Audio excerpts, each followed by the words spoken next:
Welcome back again. One more interview here. One more now. It's going to be the Fireballs coming in for the challengers for this Challenger Cup. Guys, how are you feeling about this one? Pretty confident. Great.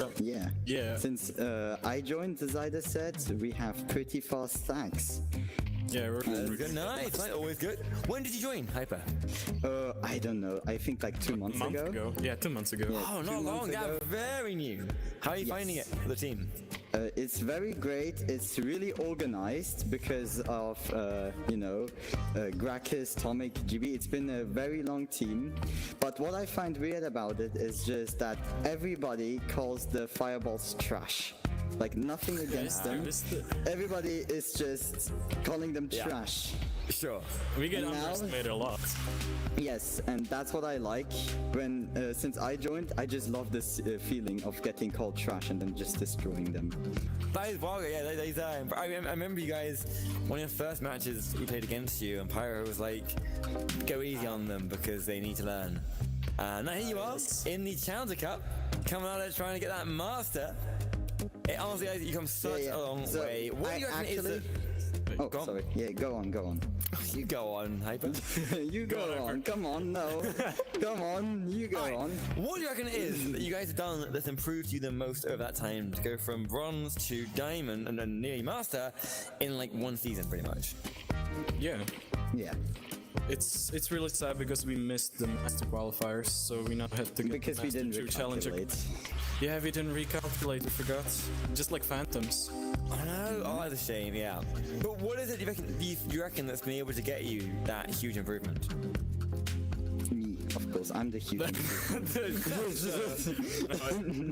It's a lot of scrims, but right now, at the moment, we don't have really that much scrims because we're not really keeping it. We don't really have that much time as we used to, but we're still getting better. But what's anything specific? You working like your faster stacks? No, different techniques you're trying? It's really the team play. Yeah, we don't really work on individual skills, but we think that the team play is the most. Anything you guys want to say to the viewers over at home? Hello. Fireballs are on fire. Draw. Excellent. See you guys. Thanks so much for the time. Best of luck in there. And Wait, that was see how already you an guys do. interview. Yeah, that was it. Easy, huh? Oh. Nothing quick. Thumbs up.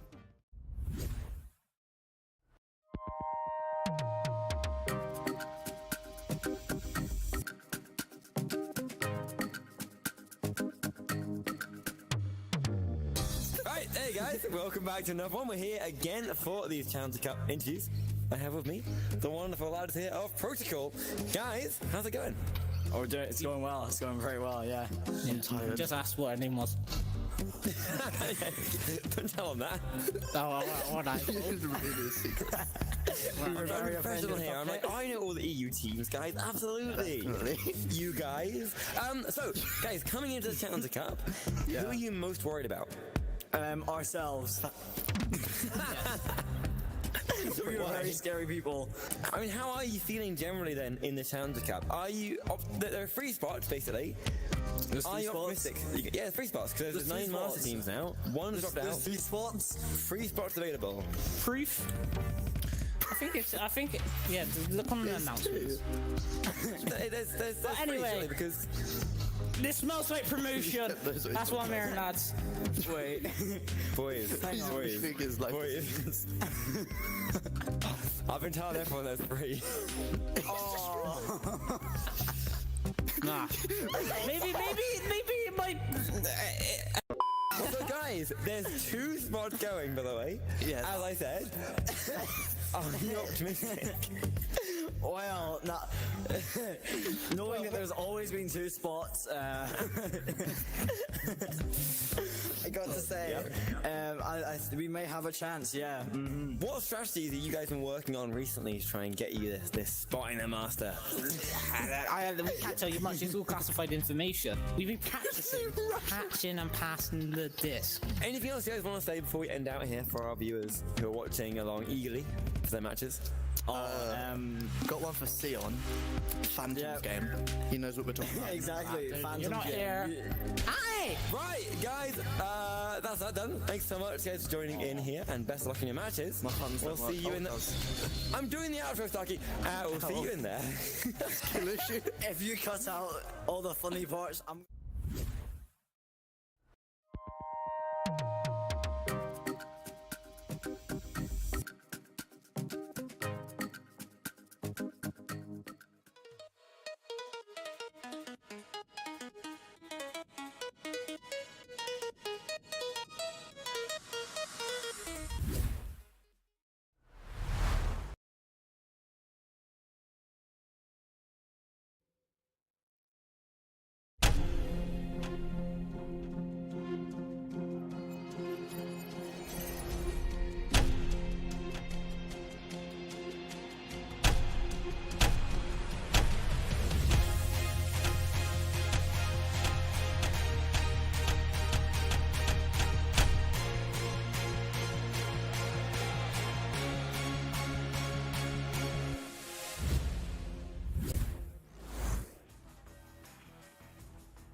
Hello everyone, welcome to Venues and welcome to those of you watching on Twitch. I am Offbeat. We are here today with some EU Challenger Cup action, going from the losers bracket. I'm here with my co-caster, Psychaotic. We've got Wonder T-Man on the cams, and we are in for what should be some exciting elimination VRML action today. Starting things off, we've got Fireballs, we've got Protocol, 2 teams that started off dropping into the losers bracket early on day 1. Won their second game to keep it alive, and they're gonna have to win out today to keep their streak going. Psychaotic, how you doing? I am super excited, doing super well. I was not expecting to be here. We had a little bit of a caster musical chairs for a second there, but sorry, you guys are stuck with me for at least 1 game while we wait for the almighty Retep Worm to get here. But that's okay. I'm enjoying this. I love casting EU, and I'm excited to be here with you. Yeah, absolutely. So yeah, like we were saying before, this is day 2 of the Challenger Cup on the EU side. We got a good number of exciting games in yesterday, and with today we're gonna have 2 games happening. One here happening right now, the other happening on VRML 2. And immediately following this one, we will have the winners of both of those games facing off for their chance to stay in the running for those valuable Master League spots for the upcoming section of the season. So we've sent them the ready ups, so we should be ready to go as soon as we're able. Yeah, this is super duper exciting, and something just a little doesn't actually mean anything, but I really appreciate the fact that Fireball's logo is orange and they're in orange, and Protocol's logo is blue and they're in blue, making it super easy for me because I literally just got out of my pajamas, but I'm so ready. It's the fun of casting EU while sitting here in NA, right? Yep, exactly. So it looks like they're doing their stretches. That's interesting. They're doing a little kumbaya around the disc, getting ready for this game, and you know what? That is the kind of sportsmanship we love to see.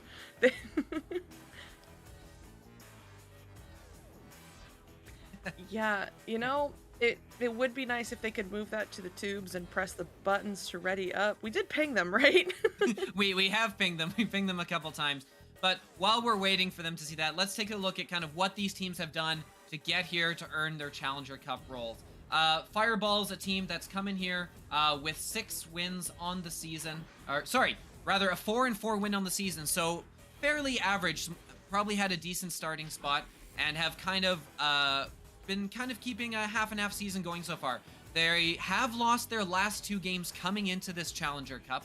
So, you know, that's something they're probably looking to turn around here, is they're going to be sitting now 1-3 over their last 4 games. And on the other side with Protocol, they're coming in with a 7-2 record. So definitely a more on the rising team. A team that, you know, started off lower in the standings, but has really been piecing together a lot of wins over the course of this season. Had a really explosive start to the season, going 5-0 over their first 2 weeks. And yeah, it looks like they're starting to get the ready ups in, so we should be about ready to take it in. Psychotic, why don't you start us off and take us in with this opening joust? It would be my absolute pleasure. We are ready to go here. The first round of the first match of today. Those stacks are getting ready in the tubes, and this game is officially underway. Oh no! Fireballs goes right by that disc. It'll end up in the hands of Protocol, in the hands of Sichi. Sichi sending that up to Starkey, and Starkey missing the long 3. Oh, Scion almost having an opportunity to clean it up, but Hyper said no, stole that, and got it cleared out. Yeah, cleared all the way out deep into Protocol's end, where the disc, Fireballs are all down there, all 4 of them with all the time in the world, but aren't quite able to get it. Oh, 4 of them in the bubble, not quite able to put it away. Had to rush that shot, but here they go again, try and get his Hyper across, looking for that pass. Gets cleared out back to Gratchus, who's gonna pass it into VRZadia, who's gonna take it in for the dunk. First points of the game, weren't quite able to get it the way they wanted to initially, but they will get the first points of the game, taking that quick 2-0 lead. I felt that ding in my soul, somewhere deep inside me. That was a 4-on-none, but you know what? It happens, and they were able to shake it off really quickly and put those points in, so it all worked out in the end. It will be Protocol coming out of the tubes now with the Joust advantage. Sichi going to send that one over to Cinemia. Cinemia sending that across to Starkey. Starkey going back to Sichi. They're just playing in a triangle right now, trying to break up that stack. Super smart, and that Protocol stack will get the stuns off and get down the field, so Sin is going to walk this one forward, getting stacked with Scion. Just kind of waiting in the tunnel, sending that one up the field over to Sichi. Sichi going to juke around on boot, wait for some teammates to get up the field. Sending it back now to Starkey. Starkey looking to send that one back to Sichi. Sichi looking for the reset all the way back to Cinna on the back line. Cinna going to send this one into the bubble to Scion, who's going to go up to shoulder, send it to Sichi, and Sichi, no, can't finish it. What a save coming out from the Fireballs, but they're going to keep possession. Starkey taking a shot, but no. Gratchus, I don't know if I'm pronouncing that right, is going to get that and get it cleared. Yeah, we'll probably use a couple different pronunciations as the game goes on. But great defensive effort on the whole from Fireballs. Everyone kind of stepping in there, as here's another chance coming in, as it is going to be Starkey with the disc up high. No, another save. Gratchus with the save, with the clear.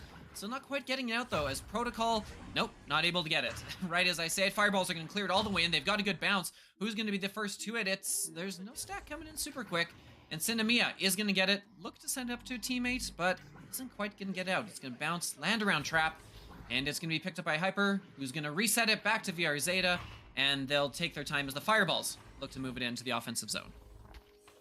Yeah, taking their time there in the trap area, waiting to open up that field, sending it back to VR Zeta. VR Zeta going back to Hyper, and right back into the trap area. Going to cross now to VR.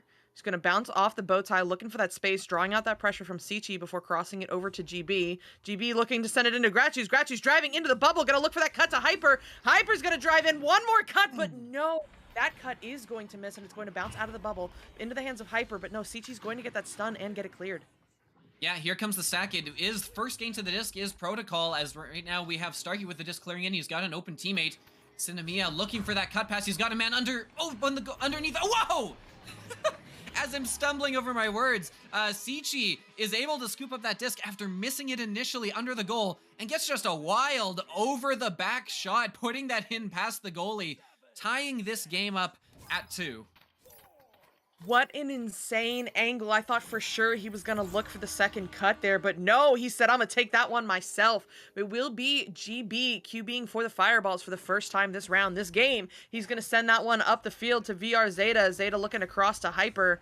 Hyper going to send it right back to GB, and GB sending that one back up to VR Zeta, barely avoiding that stack right there. A beautiful juke, but Hyper's going to get that and end up losing it to that stack. They're going to come in hot, and Sichi's going to get this one cleared. The stacks are together. It'll be VR Zeta grabbing that one first for the Fireballs, sending it up to, I didn't see who it was, but they're going to send that one up, but the Protocol stack is there immediately.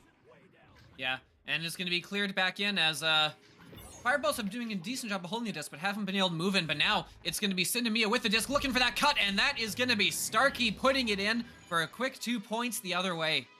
Fireballs just, they were doing a good job on their rollout there of keeping it away from the stack, but one little miscommunication there as a teammate was looking to move forward, but our guy with the disc was looking to make the pass to where he was. And just like that, turnover was pounced on by Protocol, and they will take that 2-point lead. Yeah, super important 2-point lead to get them back on top with about half of the game to go. So GB's going to walk this one forward before sending it up to Hyper. Hyper looking across to VR Zeta. VR Zeta sending that one deep, bouncing into the bubble, but no, there is a backliner there for Protocol. He's not going to be able to get it cleared all the way out, though, so Fireballs is going to keep this possession. VR Zeta trying to juke, but no, Starkey's going to end up with that disc, looking to clear that one through. The stacks are together. An open lane, not for long. The shot is going to be no good the first time, and the second time, too, it'll be no good. VR Zeta looking to get this one sort of cleared, not on the first try. No, he's going to get stunned out before he gets another opportunity, bouncing back to that Fireball stack, and that time they will get it cleared. Yeah, cleared all the way down. Good defensive play in the zone by the Fireballs. As the stack coming back for Protocol is going to miss it. So it's going to be Gratu's picking up the disc with a decent amount of time on the sideline, but isn't able to find an open man, as that is going to be cleared all the way out in the stack. Coming in for Protocol, his first to it. They've got an open man all the way down. There's the open 3, and Cinemia not going to miss that one.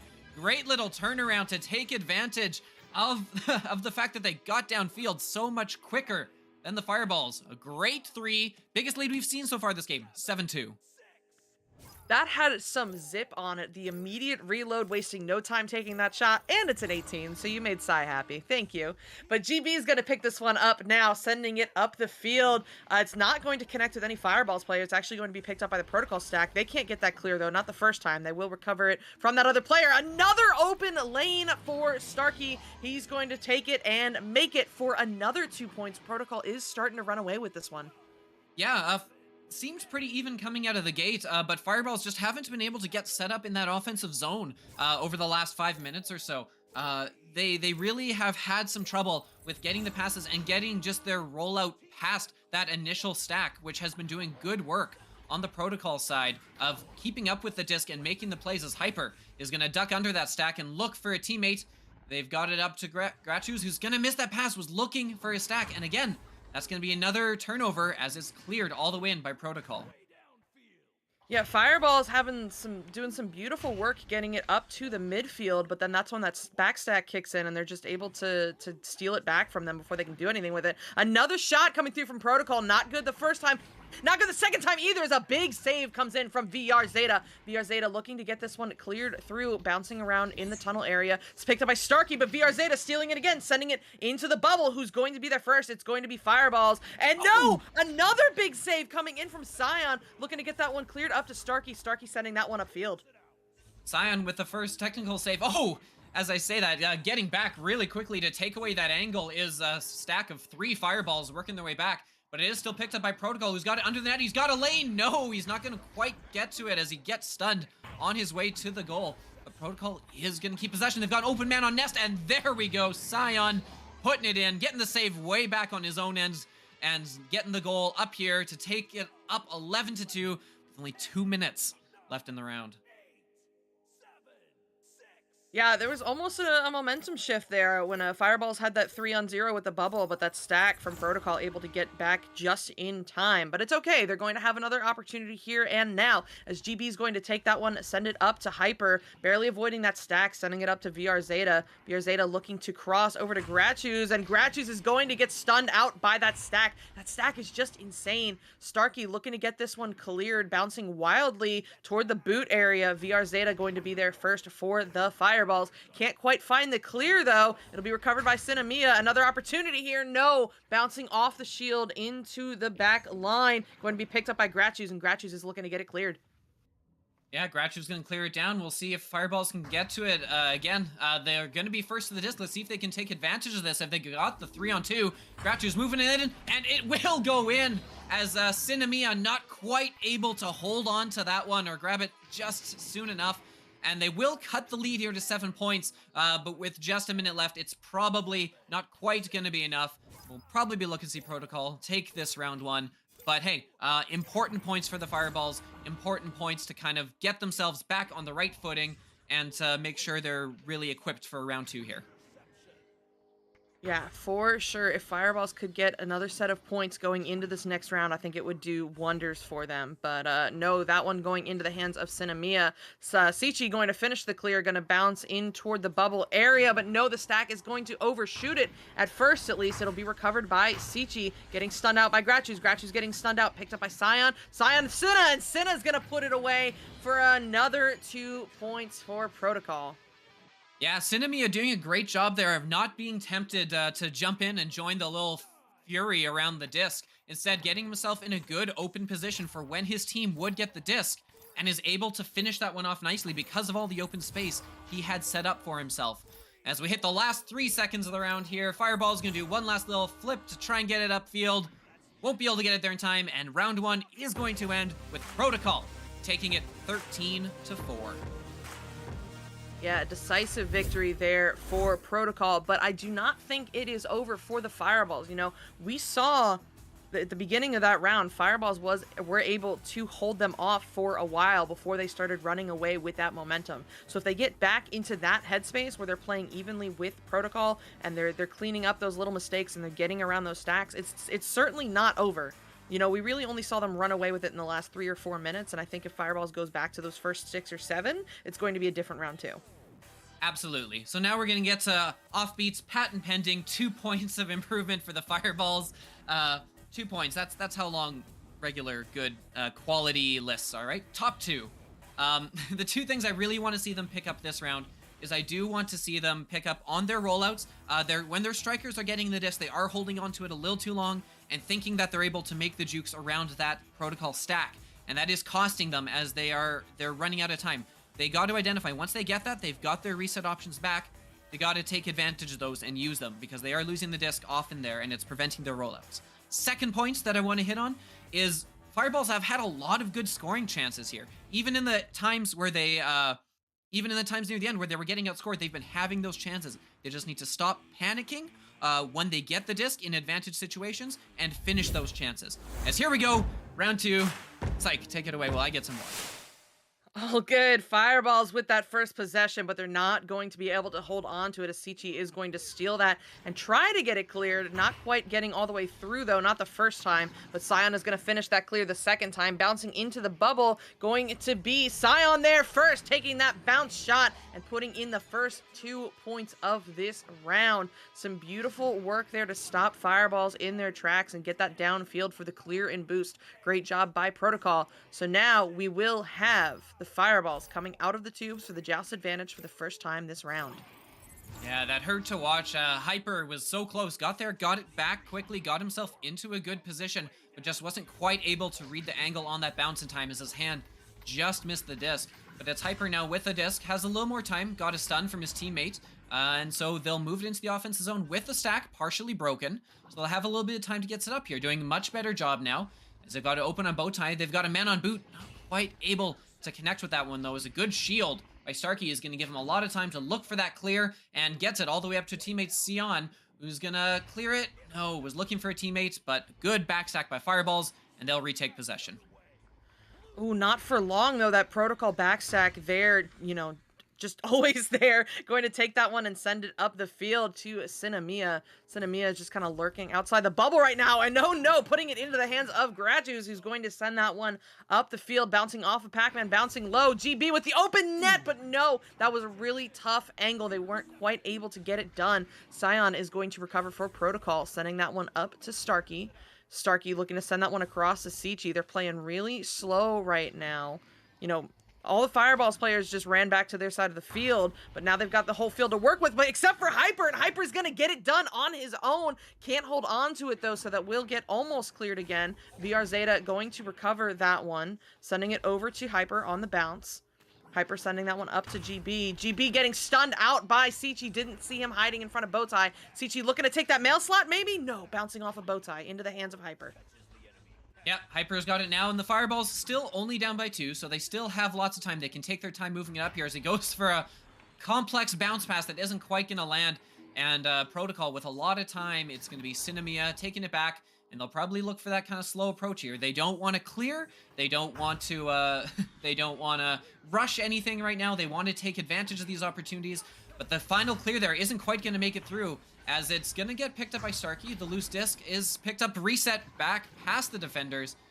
It's open in the middle as Sion's going to get it. Just kind of clear it, though, as GB is ready to pounce on that, looking to take the long shot. It misses, but it's open there, and the stack is first from Fireballs. They're not quite able to finish. Good follow-up stack by Protocol to get the stun and to get the clear. And a solid clear that is, bouncing all the way down into the Fireballs bubble. It's going to be no VR Zeta coming up big with that save. Looking to get that one cleared through, but that Protocol stack is so fast. They're going to immediately recover. But now Hyper has it, looking to take that ceiling shot, but no, hits the cloud instead. So Sichi's going to have it, looking to clear it again. A little bit of ping pong going on right now. In toward the Fireballs bubble, it's going to be Sion there first, getting one juke, looking for the cut to Cinna, and Cinna's going to finish it for 2. Yeah, great finish there. Great counterattack. Following that great save by VR Zeta with his 5th of the game so far. Really doing work to kind of keep the Fireballs in it right now.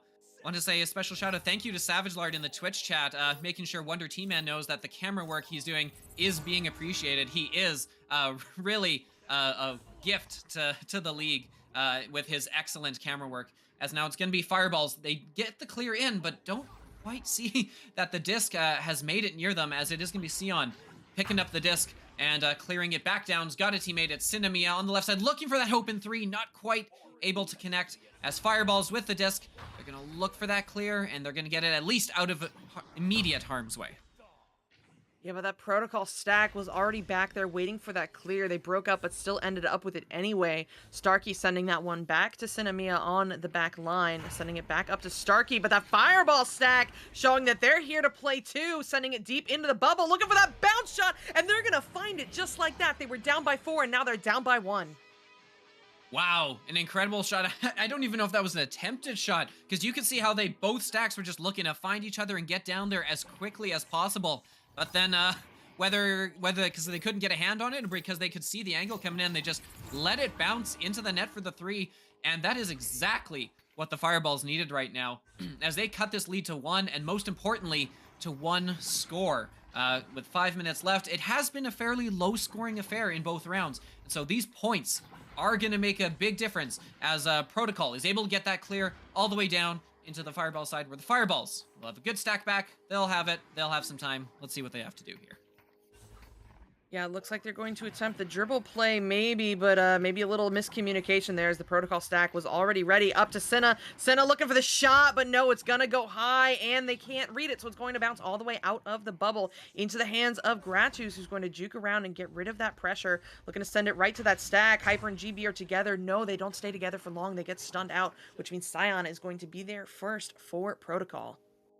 Yeah, Protocol, again, doing a great job of getting back with their stacks to make sure they're in a position to either get the disc or to make a defensive play on the other team when they get the disc. They got a 2-on-4 here as the Fireball's able to reclaim it smartly, looking for that reset back to Bowtie.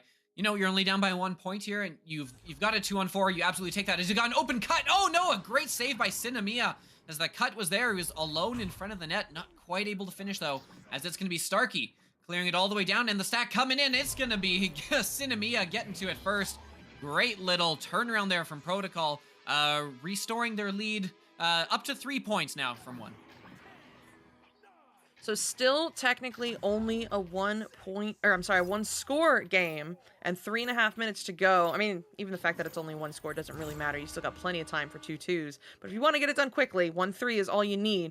GB walking this one forward, sending it up to Hyper. Hyper going to cross it to VR Zeta. VR Zeta back to GB on the back line. GB looking to get that one sent up the field, but no, it's going to take some unfortunate bounces, and Protocol's going to send it into the bubble. It's going to be VR Zeta there first, getting stunned out before he can get rid of it. It's okay, though. Hyper is going to pick that one up and get it mostly cleared. Ends up in the hands of Cinnamia. Cinnamia sending that one down low, but nobody's able to read it at first. VR Zeta getting the block and getting the disc.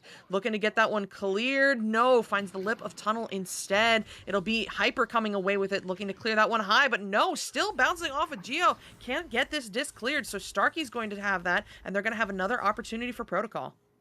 Yeah, Fireball's feeling probably under a little more pressure than they're actually under there, trying to get those slap clears away, when really they do have time and open teammates to move it up a little slower, as they are looking again to clear and chase here, as he's aiming for the right tunnel, and it will be Fireball's getting to it first. Can they capitalize on this one? Looking for that long 3. Oh! Hyper getting the long 3. The goalie for Protocol was back in time, but wasn't quite able to turn around and get a fix on the disc. Wow, that was close. And just like that, 2 minutes left, a 6-6 tie. Man, that is one of the most awful feelings in the world when you know you could have had it, but like, you just couldn't turn in time. But 1-3, that's all they needed, and now this game is tied up, sending it up to Cinnamia just outside the bubble. Going to wait for those Protocol players to get up there with him before doing something with it, juking around, sending it up to, it looked like Sichi, but no, he's not going to be able to handle it. Sion going for the bounce off the shield, that would have been interesting. GB not able to clear in time, but Hyper is looking to get that one sent out of the bubble, bouncing off of Pac-Man. It's a scramble for the disc. Starkey coming away with it, sending it up to Sichi, and Sichi can't find the goal. It's going to bounce off the rim, back into the hands of Cinnamia on the back line. Oh, Sichi had all the room in the world there, but his angle of his push didn't let him quite get to a good spot in front of the goal. Instead, he was kind of needing to take that shot from an off angle. But Protocol still with the disc, still moving it around. It's Sichi with the disc now on the far side, as it's going to be sent over to Cinnamia. Cinnamia looking for that cross pass, not quite able to get his VR Zeta stepping in front of that one, not quite able to get the clear he's looking for. But with all of Protocol bouncing back on defense, Fireball should have some time here to set up. No, they go for the clear instead, where that's picked up by the Protocol stack. Try it again after getting it back, and they will get it in as it bounces down to Trench. Who's going to be first to it? It will be Verzeto taking the shot, but no, a great job by Sion stepping in front of that, reading the angle, and keeping this tied. 40 seconds left. This is getting absolutely insane. The next goal might just very well win, as that is going to bounce into the Protocol and off the ceiling above Pac-Man. It's going to be a Protocol player getting the slap on it, not finding the clear the first time, but the second time with help from teammate will go through. Sion looking to take that long shot, but no, off the shield into the hands of Hyper. Hyper looking to clear, but no, the Protocol stack is on the back line, ready to grab that one. Looking to send it up to Cinnamia, but no, a little bit behind him. It'll be picked up by Hyper now. Hyper looking for the clear that really needed to go through, and it didn't go through, so it'll be in the hands of Sichi. One more chance here. 5 seconds left. Cinnamia with the cut, and it's going to be stolen by Hyper, saving this round and sending us into overtime. Woo!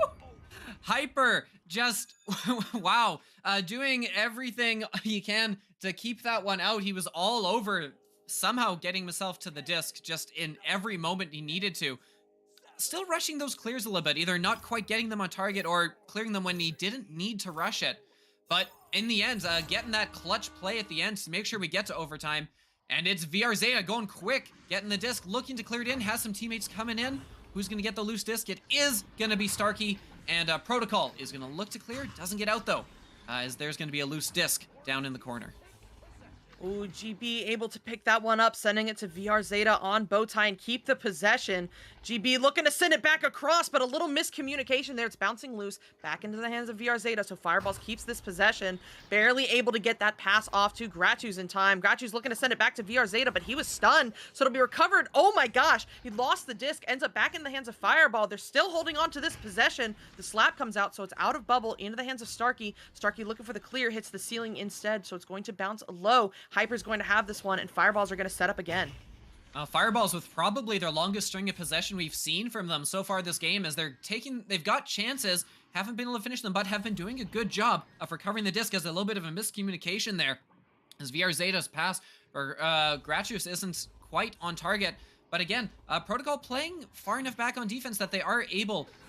Fireball still haven't able to get to this, as Gratuus is going to intercept that clearance attempt. He's got moves, makes a nice move, looking for a cut pass or at least a teammate under goal. They've got 4 here. It's going to be very Zeta trying to take it in, not quite able to finish. Another attempt from Hyper is going to miss.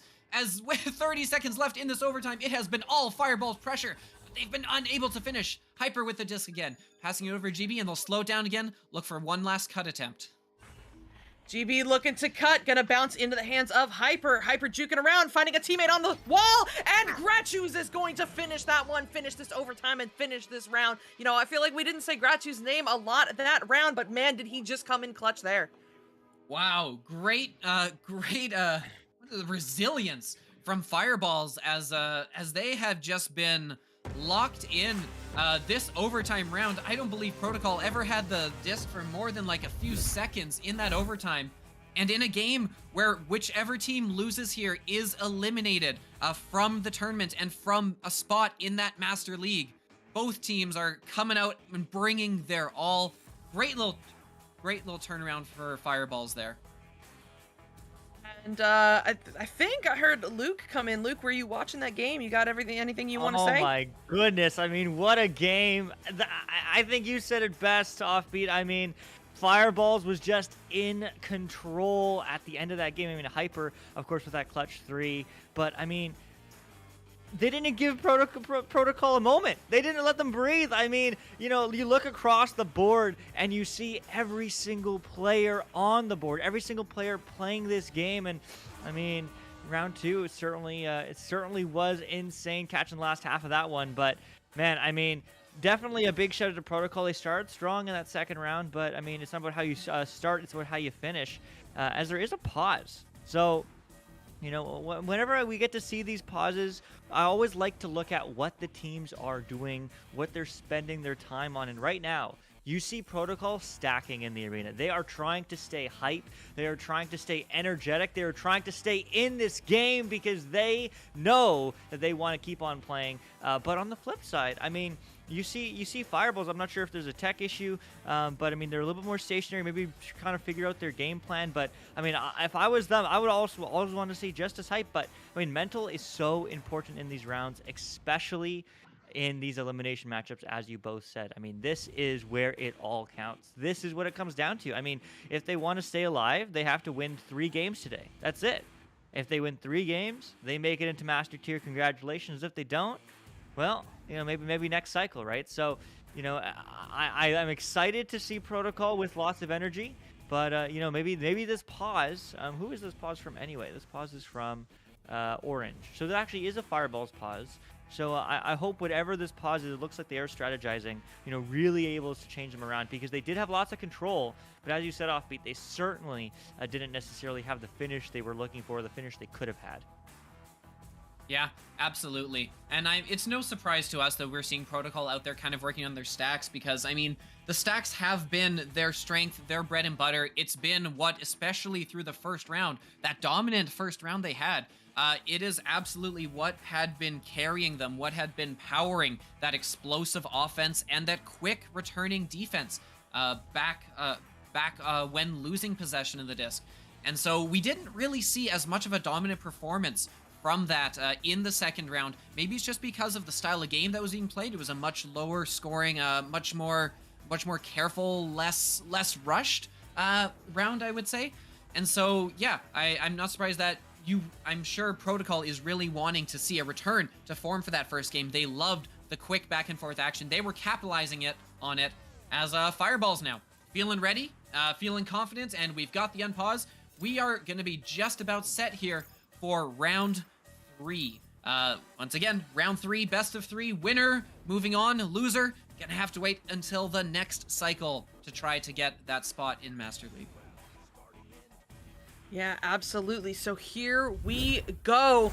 10 seconds to this round starts. Everything on the line for both of these teams. Everything to gain, everything to lose. We'll see how that affects their gameplay, knowing that everything is right here, right now in this round. So it will be Protocol winning that joust, headbutting it deep into the bubble. It's going to bounce into the hands of Sion. Sion looking for that cut, but a big save there from Gratu's, going to stop Protocol in their tracks, looking for that clear, bouncing down into the hands of Senna. Senna's going to get that slap up to the teammates, but Starkey coming away with it, sending it over to Sichi. Sichi driving to goal, and another big save from the Fireballs, and another!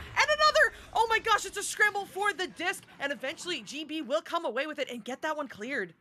Wow, Fireballs, everyone contributing on defense there. Defense is such a big team aspect. As a good steal there, it's going to be GB with the disc, finding his teammate under the nest. It's going to be cutting, and it's going to be VR Zeta putting in the first points of this third round, continuing that momentum we saw from the end of round 2. Fireballs are just on fire right now. Defense, offense, it's really all starting to click. Quick 2-0 lead. Yeah, for real. Those first points might have been the most important points of this entire game, setting the tone for round 3, getting your momentum going early, especially after having a round 2 overtime victory. Super duper important. But now we will see Protocol look to answer back. Starkey looking to send that one upfield, but the Fireball stack is right there, looking to dribble, ends up in the hands of VR Zeta. VR Zeta looking to cross, but the read from Sion, the stun comes through, so it will not end up in the hands of Hyper. Instead, Sion is going to get this one cleared. Yeah, cleared, but not able to recover for it. They were looking for that attacking Protocol stack that they'd been relying on so well, but wasn't able to get there. As the Fireball's looking in here, they're going to have it under the goal, and it's going to be VR Zeta putting it in, his second goal of the round. Great little counterattack from the Fireballs, as their stacks are massively improved over round 1. They've been able to do it here with a quick response there, steal the disc, move it in quick, get the goal, take a 4-point lead. Yeah, absolutely. It looks like Fireballs has really cleaned up their act compared to what we saw round 1. So we are in for an exciting round 3. GB getting that steal, though. Looking to get that one sent through high cross mid. Going to be in the hands of Hyper. Hyper with the open goal, the open shot, the open 3. It's going to go in. Fireballs are now up 7-0. Great shot by Hyper, getting the disc, looking around, recognizing how much time he had, how long he had to set up like an accurate 3-point shot, and he nails it. You leave someone of that caliber, of a team from this caliber, open for that long with that kind of angle, and they will most likely put in that 3 as a quick 7-0 explosive lead here for the Fireballs. Clearly continuing to roll from their last round, as the disc is going to be, they're trying to slow down his Protocol, trying to kind of catch their breath from that quick onslaught we saw from Fireballs.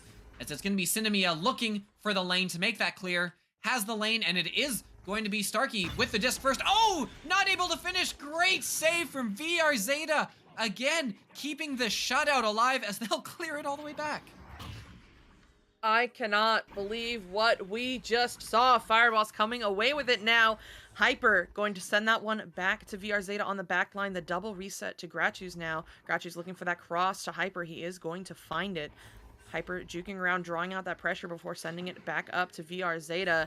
VR Zeta going straight up to Gratu's. A little disconnect on that pass. It's going to be Hyper with the recovery. Gratu's taking it from him, sending it over to GB. GB with the 180 coming in from the wrong angle, but puts it in anyway. And if I were Protocol right now, I think it's timeout, time to ice him. Man, GB just kind of nailing that perfectly, not falling for the trap of just pursuing the disc and just chasing. He had faith in his teammates. He sat on top of Clock Tower right there, just waiting it out, knowing that if his teammates got a hold of the disc, he would be open with a great opportunity, and he is rewarded for that patience as the 9-0 lead coming in here as Sion looking to bounce back, looking for the first points of the round. His Protocol, good couple moves there by Starkey, but nope. It's going to be GB with the save, with the clear. Protocol just cannot get past that Fireball's defense right now, as back the other way. Now, good little play by Starkey to get back on defense and stop the immediate threat from Fireballs. Some incredible defense that we're seeing right now, and that stack just immediately back already. VR Zeta picking that one up, setting up the field, but no, Starkey is able to grab that and send that one back up to Scion. Scion looking to send it to the stack, hits the station instead. It's going to be the fireballs there first, an open shot. Can they do something with it? No, no good on that one. Maybe one here? Yes, Hyper going to put that in for another 2 points. Wow, Hyper with a nice little play there, falling down, having to throw up against his momentum with the goalie in the net. Did a good job of getting as much speed as he could on that one, and just enough to evade the goalie as an 11-0 lead. What is this turnaround? T-Tau Gaming in the chat saying it's pronounced Gracchus. With thank you. We will. A little late. Never too late though. We're sure we can get a few calls there with it. Thank you for that. As it is going to be Fireballs now. Getting the disc back, holding that 11-0 lead, and perfectly content. I was just going to say to take it slow and clear it up to your teammate.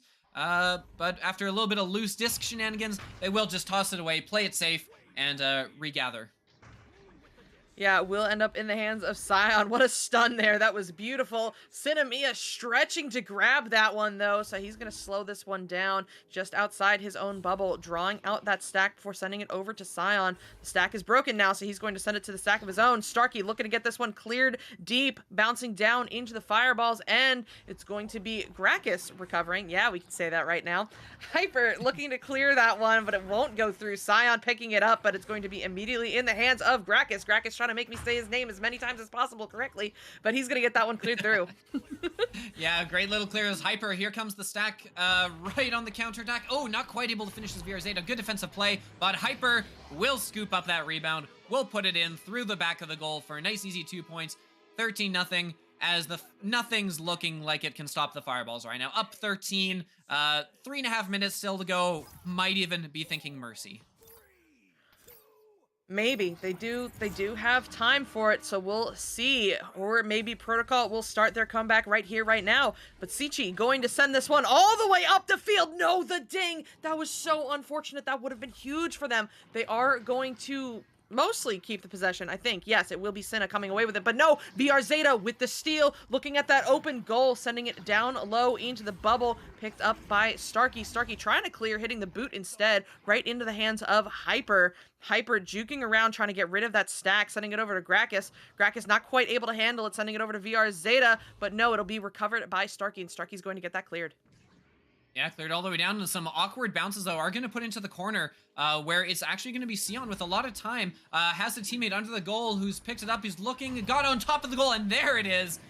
First points of the round for Protocol, as they will at least get something on the board here, cutting the lead to only 11 points, as there was a nice little passing play there to get Starkey open on the back of the goal and break the shutout at any rate. Yeah, absolutely, and points that Protocol desperately needed if they're going to try to do something with the remaining 2 minutes.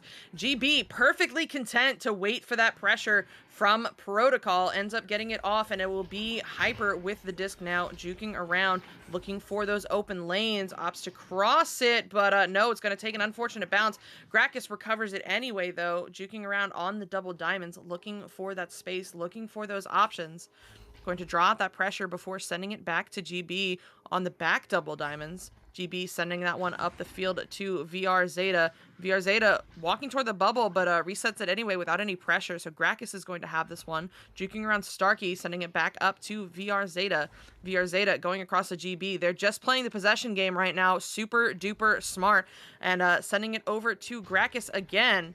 Gracchus with no pressure is going to walk this one forward a little, look for the cross, but Starkey's going to have it at first, but can't keep it away from VR Zeta in the end. He's going to punish them with another 2 points.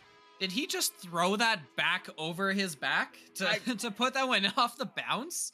That was wild. It's going to be a quick counterattack there from the Fireballs as we hit the 1 minute remaining left, as Sichi with the disc. Not quite going to connect on the pass. A long shot here by Hyper. He's going to put that in.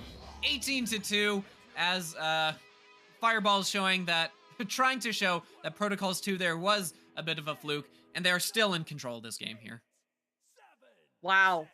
Still Still time for the 20-0 differential if Fireballs can move quickly, or Protocol might be able to hang on here and minimize the damage. It will be Sichi with the disc, just waiting. I mean, yeah, the game is basically over, so I guess at this point they're just trying to prevent that Mercy.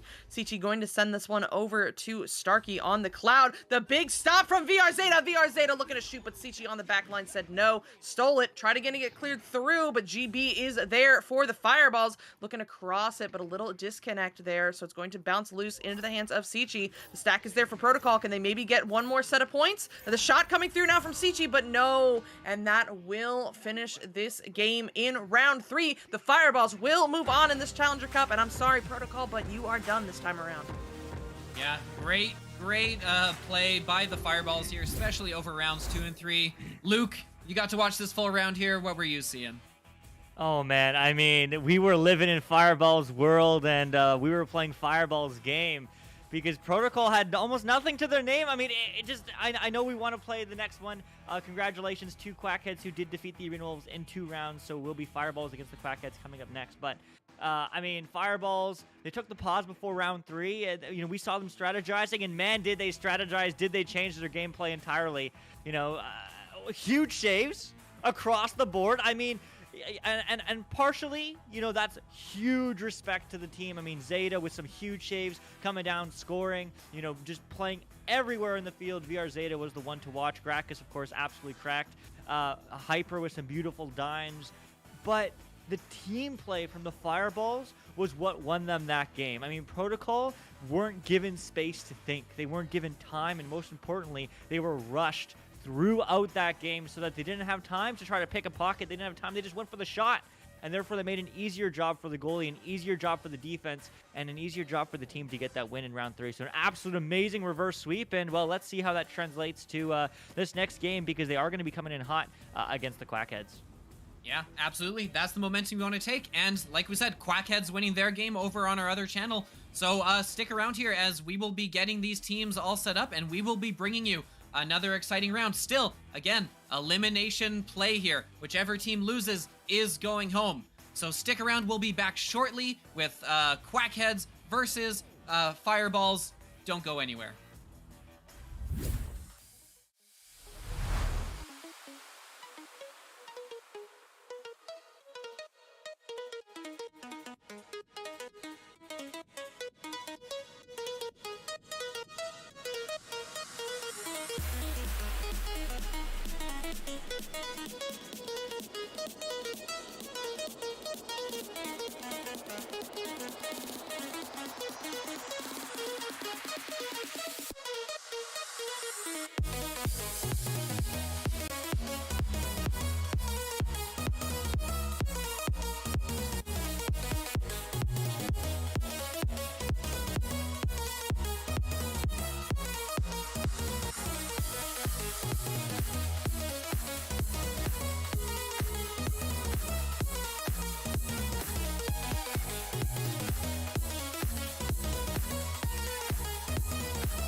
Guys, welcome back. Another interview here, this time with the wonderful members of Quackheads. How are you feeling coming into this Challenger Cup?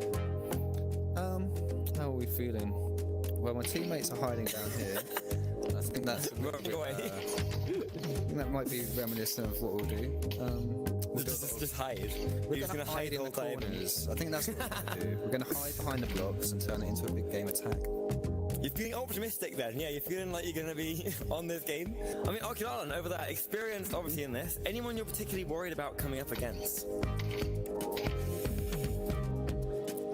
I would say no, but honestly, just Phantoms and Men. Phantoms. You know, the teams that have some experienced players on it.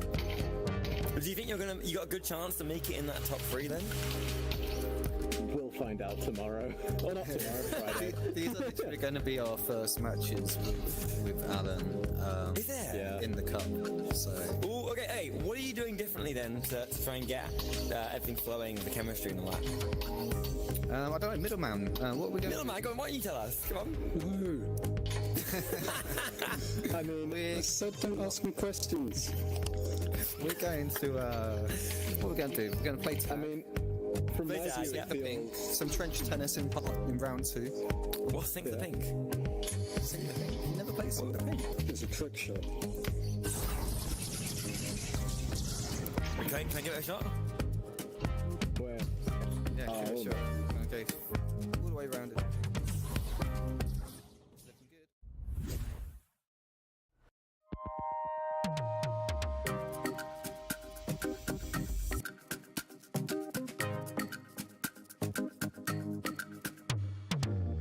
So guys, welcome back again. One more interview here. One more now. It's going to be the Fireballs. Coming in for the challengers for this Challenger Cup. Guys, how are you feeling about this one? Pretty confident. Great. Yeah. Yeah. Since I joined the Zyder set, we have pretty fast stacks. Yeah, we're Good, nice, always good. When did you join Hyper? I don't know. I think like 2 months a month ago. Yeah, 2 months ago. Oh, not 2 long. months Yeah, ago. very new. How are you finding it for the team?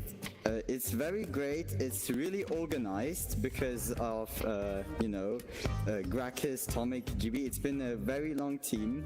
But what I find weird about it is just that everybody calls the Fireballs trash. Like nothing against them. Everybody is just calling them trash. Sure. We get And now- underestimated a lot. Yes, and that's what I like. When since I joined, I just love this feeling of getting called trash and then just destroying them. That is wild, yeah. I remember you guys, one of your first matches we played against you, and Pyro was like, go easy on them because they need to learn. Now here you are, in the Challenger Cup, coming out there trying to get that master.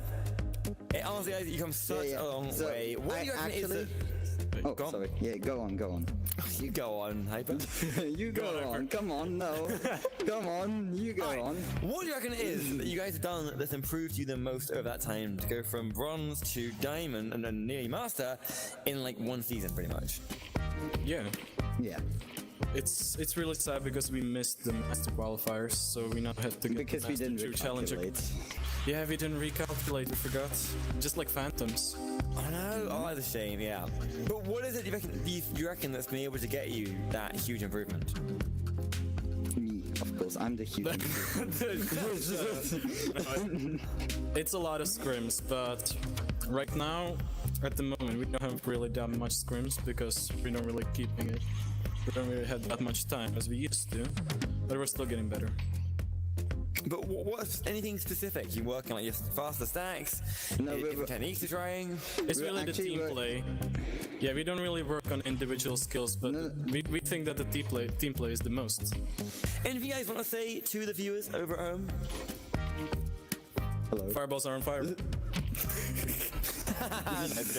Excellent. See you guys. Thanks so much for your time. Best of luck in there. And Wait, that was see you already an guys soon. interview. Yeah, that was it. Easy, huh? Oh. Nothing quick.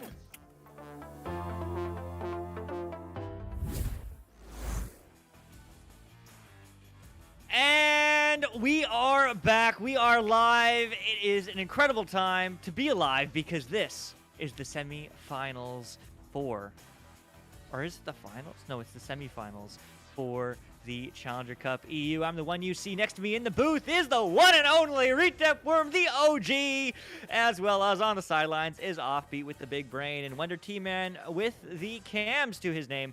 So phenomenal shout out to all those wonderful people. Huge shout out to Psychotic who casted the previous match as well. Last minute coming in clutch. But man, oh man, these teams are going to come in clutch. Fireballs coming off a hype win. 2-0, 2-1, a reverse sweep. Quackheads, a clean sweep. 2-0, eliminating the Arena Wolves. But this match is another elimination matchup. The winner will move on to a chance to win a Master Tier spot. And the loser, well, they go to ladder and, well, maybe they have another chance next cycle. But man, Retep, how's it going, my man? It's good. It's good. I literally rocked in, came for a wedding. And I was like, that's not important. I got more important things to do. I got the EU Challenger Cup. And so I got to watch the end of that Fireballs game, and man, they're playing clean. They're playing clean. They came in, they were bronze in Season 3, I believe. They came in bronze. They worked up.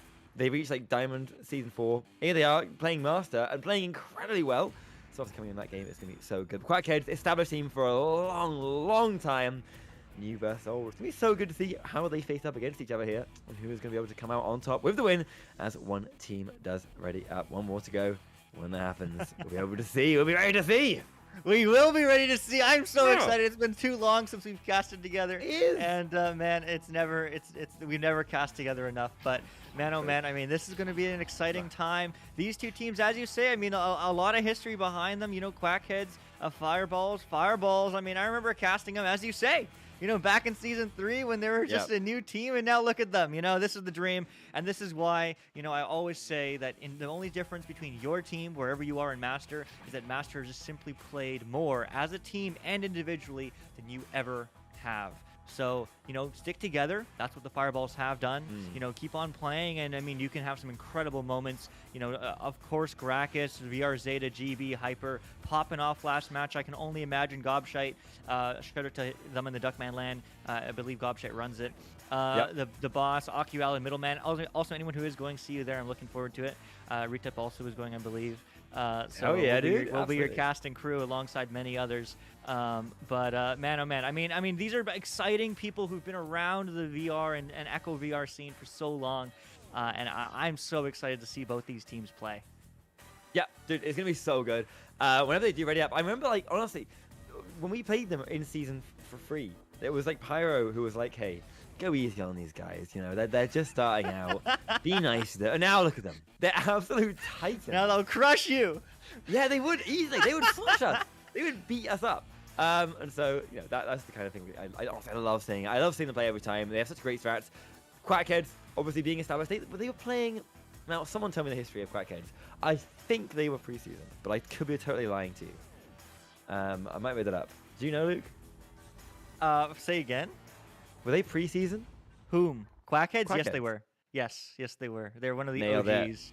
They're one of the OGs for EU.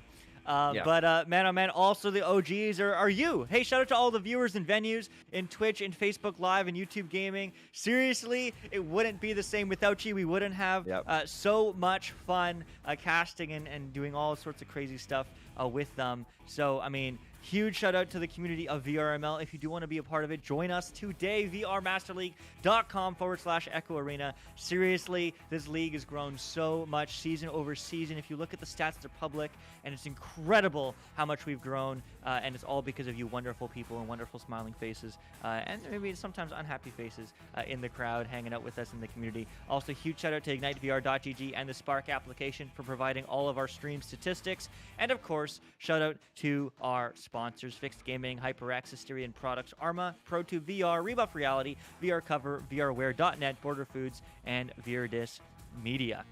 So huge shout out to everyone who does make this league run, especially the moderators, the governors, and everyone behind the scenes. I mean, Offbeat, Retep, myself, Wonder, all the production leads, all of our wonderful casters get to be here and smile and have fun and have a grand old time. But really, we just get to watch from Echo Arena and we get all the credit. But the moderators are the ones that deal with all the stuff that makes the league run, all the crap that you don't want to deal with. So, you know, huge shout out to them because they are the ones that make everything happen. And well, the teams have readied up. So now it is going to happen. Round 1 in the semifinals for EU Challenger Cup. Retap, take us in. I would love to. As who's going to take it first is going to be Quackhead. Taking this one off a mean little headbutt, but there's GB sending it through. GB taking over the role of captain for Fireballs, and a lovely shot by Zeta takes this game off for an explosive start. 3 points out the gate. Yeah, I mean, Fireballs last game. This is how they played. They played with intensity, they played with speed, and they brought their A game, and that's what they need. So, I mean, Zeta, we saw their stuns, we saw their saves, we saw their goals. Let's see if they can keep it up. 3-0. Yeah, 3-0 is a very clean start. It's definitely such a really, really confidence-making start as the Fireballs trying to get the stack on, but there's a shot at the goal. Not as lucky as Fireballs, though. That one just misses past, unfortunately. So Grack takes that one. Sorry, what was it? You said, Sake? Was it Grachus? It's Grachus. Grachus. No, I mean, That would be Grachus. Gratitude, yeah, gratitude. Taking that one They're up. trying and their Zyda best. taking it They're trying again. their best. Taking it again for 2 more points. Oh my god, the Fireballs are not waiting around. They are feeling hot and they're feeling good. They are feeling hot and they're feeling good. Just like us. I mean, this is a match. I mean, Fireballs are bringing it. And, I mean, that's the challenge of these tournament brackets sometimes. I mean, Fireballs just came off a match. I mean, there was a bit of a break, but Quackheads, I mean, certainly a longer one, an entire round. You know, they had a solid, clean sweep against the Arena Wolves, but, I mean, that was almost 20 minutes ago now. So let's see if they can turn this one around. Still early days, only a minute and a half in, as Gobshite's moving in, but gets their pocket picked cleanly, but Tolan right back. But there's a recovery as Gobshite goes for the long three. Not going to connect. Instead, it's going to go high, but the stun comes through, so it will be the boss. Slowing it down. Looking for the pass sideways on the wall. Will be AquaAlan looking across back. Gets a good pass. The boss diving in, but the counterattack. Where's the disc? Oh my goodness. What defense by the Fireballs. Wow, the Fireballs were on it. They swarmed. 3 of them attacking that one attacker, diving on them and taking that disc out of their hand, and then working up for another attack. These guys are so fast. Unrelenting. And Hyper takes it in. 7-0 against the Quackheads. What is going on? What? What? Fireballs, what are you doing? You're cracked. Keep it up. I mean, Quackheads, where's your counterattack, man? I mean, I thought they were going to jump out of the door for that disc that was just floating right by the low side of net, but, you know, they didn't. And they just let Fireballs walk right in and take the shot. And, of course, I mean, they score. They hit those. I mean, both these teams are absolutely cracked, like we were talking about. Fireballs, of course, newer. But, I mean, new doesn't mean anything in this case because Fireballs are on pace for a mercy. 9 points on the board, only 2.5 minutes in. Oh, my God. Yeah, they're halfway to a mercy. Then pretty much halfway to a mercy win. And they're literally said 2 minutes down. That's mad. That's insane. These guys. Okay, I was not expecting. I was sure they had a great game last game, but when you're up against a team like Quackheads, you know it's going to be a real tough matchup. I think it's going to be very different. They're going to make a lot more mistakes, but barely a 1 there. And yeah, sure. Part of that is these missed shots coming in from Quackheads right now. It's a little bit rushed, maybe a little bit too panicked from the Fireballs pressure. But hey, they're playing good now. They're working it up. But there they are. Fireballs are on them. Hitting just the right place, getting the clear, does not quite go out, but they recover it, or almost. They look like they're able to in a moment, maybe. No, yep, there it is, Zyda taking it out, and again, time for another attack. Boop, boop, boop, nope. Okay, I mean, there's been lots of opportunities. There is 2 opportunities. 2 opportunities for long threes that Quackheads missed. I mean, they're getting punished for it. You know, they have to hit those shots. I mean, they were open nets. They hit them the same way, just a little bit high and to the right of the top pocket. And I mean, Quackheads still no points on the board, but we can't count them out just yet because there certainly is lots of time left as Quackheads will not get this disc. I mean, Fireballs are just streaking as they're going to streak downfield again for another stack, but everyone's stunned, so maybe they will get their first Quackheads. No, with Fireballs, they get it done. They hit those, and Zyda, we're in his world, and he's playing in it 12-0. I am in shock. I am absolutely... What is this? The Fireballs are crushing it. They are 12-0. Not even half the round gone so far. That's insane. That is absolutely insane. These guys, okay, they're completely shutting down. Oh my god. Oh my. Oh my god. Hyper just steals that disc, sends it up. Does not go into Quackhead's side, but a little awkward bounce means it's going to be recovered again by Quackheads. But get out, turning that one through. But still, we are halfway down, and not a single goal has been scored by Quackheads. Yeah, not a single one. And, I mean, that's going all the way up and around. And the shot, that was off. Whoa! I mean, it was off, and the defense got back in time. I mean, Quackhead's just not able to find their stride yet. It's still early days. There still is time both to come back in this round. And let's not forget, there is potentially 2 more rounds. I mean, the Fireballs just reverse swept, who did they even play? Protocol.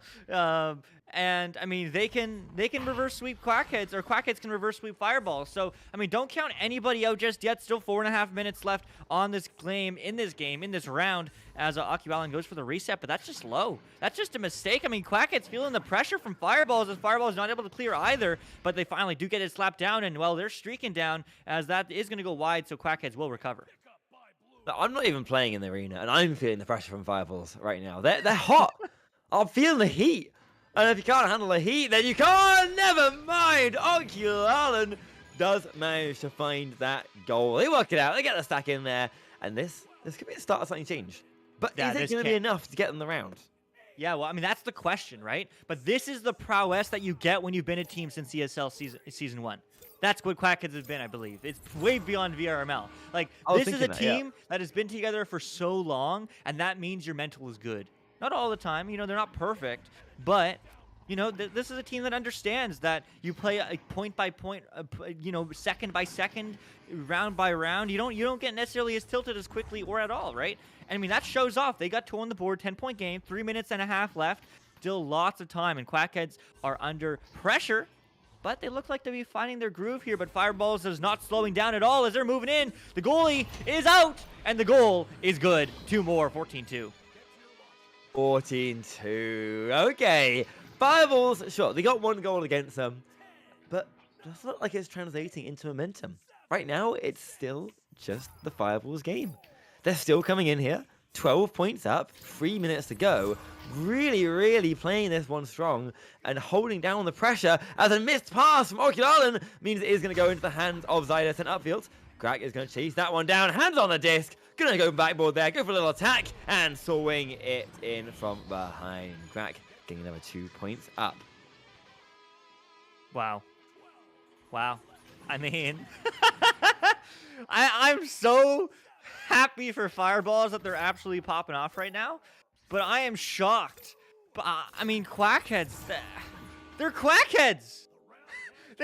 They've been forever. They've been around forever. I mean, you know, maybe it's the change of the guard. Who knows? I mean, you look over at NA, Kangorilla is also dropping out of Master, one of those OG teams. Quackheads similarly OG, similarly, you know, foundational for Echo VR. And, well, I mean, right now, they need to find some points on the board in this attack, and they very well might. Yes, they do! The boss! Taking control. 4 on the board. 4 on the board. Okay, 9. This could be different. This could be the start of something new, something changing here if they can get this one back. You know, we'll have to wait and see. But there is time. There is time to get some momentum in this round. Not time, though, to get them the round back. As they are now still 12 points down. 1 minute 15. 1 minute 45. There we go. To go. As Fireballs are playing a mean game. Still some lovely passes, holding down away the stacks, but they do miss a pass. Not everyone misses the pass, in fact. The pressure's getting a little bit more to the Fireballs now, though. Maybe Quackheads starting to win back some momentum. That could mean something different in the second round. But in this last minute and a half, we'll have to see which way the tide starts to go. Yeah, we certainly shall. And there is going to be a pass back now. Will get picked up by Middleman. Middleman moving low, finding the long cross. Gobshite coming into the cut. It's good, and so is the goal, and there's 6 on the board. No time to win, but certainly time to gain momentum. 16-6, 10-point game. Yeah, 10-point game. Okay, that's definitely the kind of game that they want to be coming back for. You know, 10 points rather than what was it, like 14 points a minute ago. So they're winning it back. They're pulling it back, but at the end of this round, we'll see. We saw again last time the Fireballs taking that round 3 and completely turning the game around. Maybe they'll do it the same here. We'll see.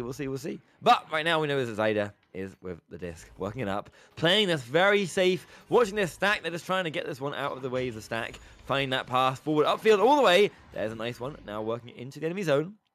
Crack pulling it away, finding the pass, not quite connect just yet though. Quackheads definitely putting more pressure on Fireballs. They take this out of the hands and they're going to go for the clear and get it through. Yeah, and get it through, and well, they're looking for another 2. Do they get there? They do get the disc, they do get control, they're diving in, and they get it! Done! That's the Quackheads I needed to see from the beginning of round 1, but this will be an 8-point goal differential to end it, but 6 unanswered points, I believe. No, 4 unanswered points in a row from Quackheads to end it off. I mean, what a show, but offbeat! I mean, what did you see? I mean, that was really... It was one round, and there were no pauses or anything, but we really saw a very definite split between the game we saw in the first half of this round, game we saw in the second half of this round. I think at one point it was 12, we had a 12-0 lead for Fireballs in this one. And we look at that final score of 16-8. If you're Quackheads, you look at that second half and say, we won the second half of this round. Like, yes, you could argue that the Fireballs were kind of taking their foot off the gas, but we didn't see that too much other than a slower approach. It's not like they were giving up goals. Quackheads really did a better job. They tightened up their accuracy in the second half of that round, both on their passes and on their shots. They were able to move up move up the field a lot more consistently. I think they have definitely positioned themselves in a good spot if they want to do well in this second round, because, like we said, the Fireballs had that explosive, insane start. But after that start, we saw a pretty even game that was just overshadowed by what had happened earlier. So I mean, if you want to look at this coming round, I'd say you're back to even, at least in terms of how momentum is going. Quackheads have been showing that they are able to stay in this game, that they're not just outclassed here, and second round will be very telling, especially these opening few minutes. Yeah, it certainly shall, and I mean, here we go right into the action. Round 2! Will Quackheads pull through for round 3? Let's find out as they do in the neutral joust, and very quickly, that's in! That's in! That headbutt was going in the Chicago, but we take those 2-0 early on. Oh, that's a nice start. That's the kind of change of pace that we're talking about seeing here as Quackheads do. Very nice on that. It's a nice 2-point early on. But hey, there's time. There's time. That was a wild way to get a goal, but, will it be representative of the rest of the round? Will this round be a round of headbutt wins of the Quackheads starting to butt ahead with the Fireballs? Certainly looks like it right now, as they do send that one up. No, recovered just in time by GB, but the pressure is certainly on them this time. Yeah, but so is the stacks. I mean, they're finding their way back already, rotating cleanly through as Quackheads are floating now. But no clean passes immediately for Fireballs, and that is going to get red. Quackheads look like a different team right now, but this is still early days, as you say. But there's the stun. They get the disc. Maybe, yes, no, yes. It is going to get sent downfield all the way, but the no stacks are there to play, unfortunately. But they don't quite read at the Fireballs, so there will be an opportunity to pressure, and nobody quite gets a hand on that, as it is going to go actually cleanly downfield until it bounces off the wedge there on the wall or nose, depending on how you call it. All the areas in the arena have some funny names if you are new to Echo. And sometimes we say them, and sometimes if it's confusing, that's why we usually just say Geo, because it's much simpler that way. But the clear is very good, as it is going to go all the way downfield, a top-high bounce, and that is going to be favorable for pretty much nobody. So it will get picked up by Fireballs, but not quite cleared. Yeah, not quite cleared just yet. There's still disc in the side. GB of the disc. Taking that one up. Nice, clear upfield. As it does go where the stacks are there in time. They take the shots. Zyder does make that one happen. Does get that 3 points in. So far in this round, it's looking so much closer than last time. We're 1 point apart. At this point, 2 minutes in, they were like 9 points up last time. So now actually only 1 point this time is a very different round. Yeah, it is a very different round. I mean, and this is what we needed to see from both Quackheads, but this is what we expected to see maybe coming into this matchup. I mean, this is an elimination match. The final one is a ding, but helped in, and well, maybe not. Maybe it's not so different at all. Fireball is finding 3 more on the board. Okay. Fireball's definitely showing what they can do. Definitely showing they're still on this. Definitely playing this game clean. It's going to be a good round. This is going to be such an important round, obviously. I mean, if Fireballs win this, bam, they're done. But if Quackheads get this round in the bag, they could be, honestly, from the way things are going, a real bad sign here for the Fireballs, because they're playing so clean, and they're only getting better as the round goes on. That experience from past games, from past seasons, maybe helping them out here to get more and going faster. The shot is not quite good. We've seen that a lot last round as well. The shots not quite making their target. The 3 points being a little bit too aggressive, as the boss does take that one in. And that one does go. Only 2? Sure. But hey, 2s are good. A 1-2 is so much better than 4 miss frees.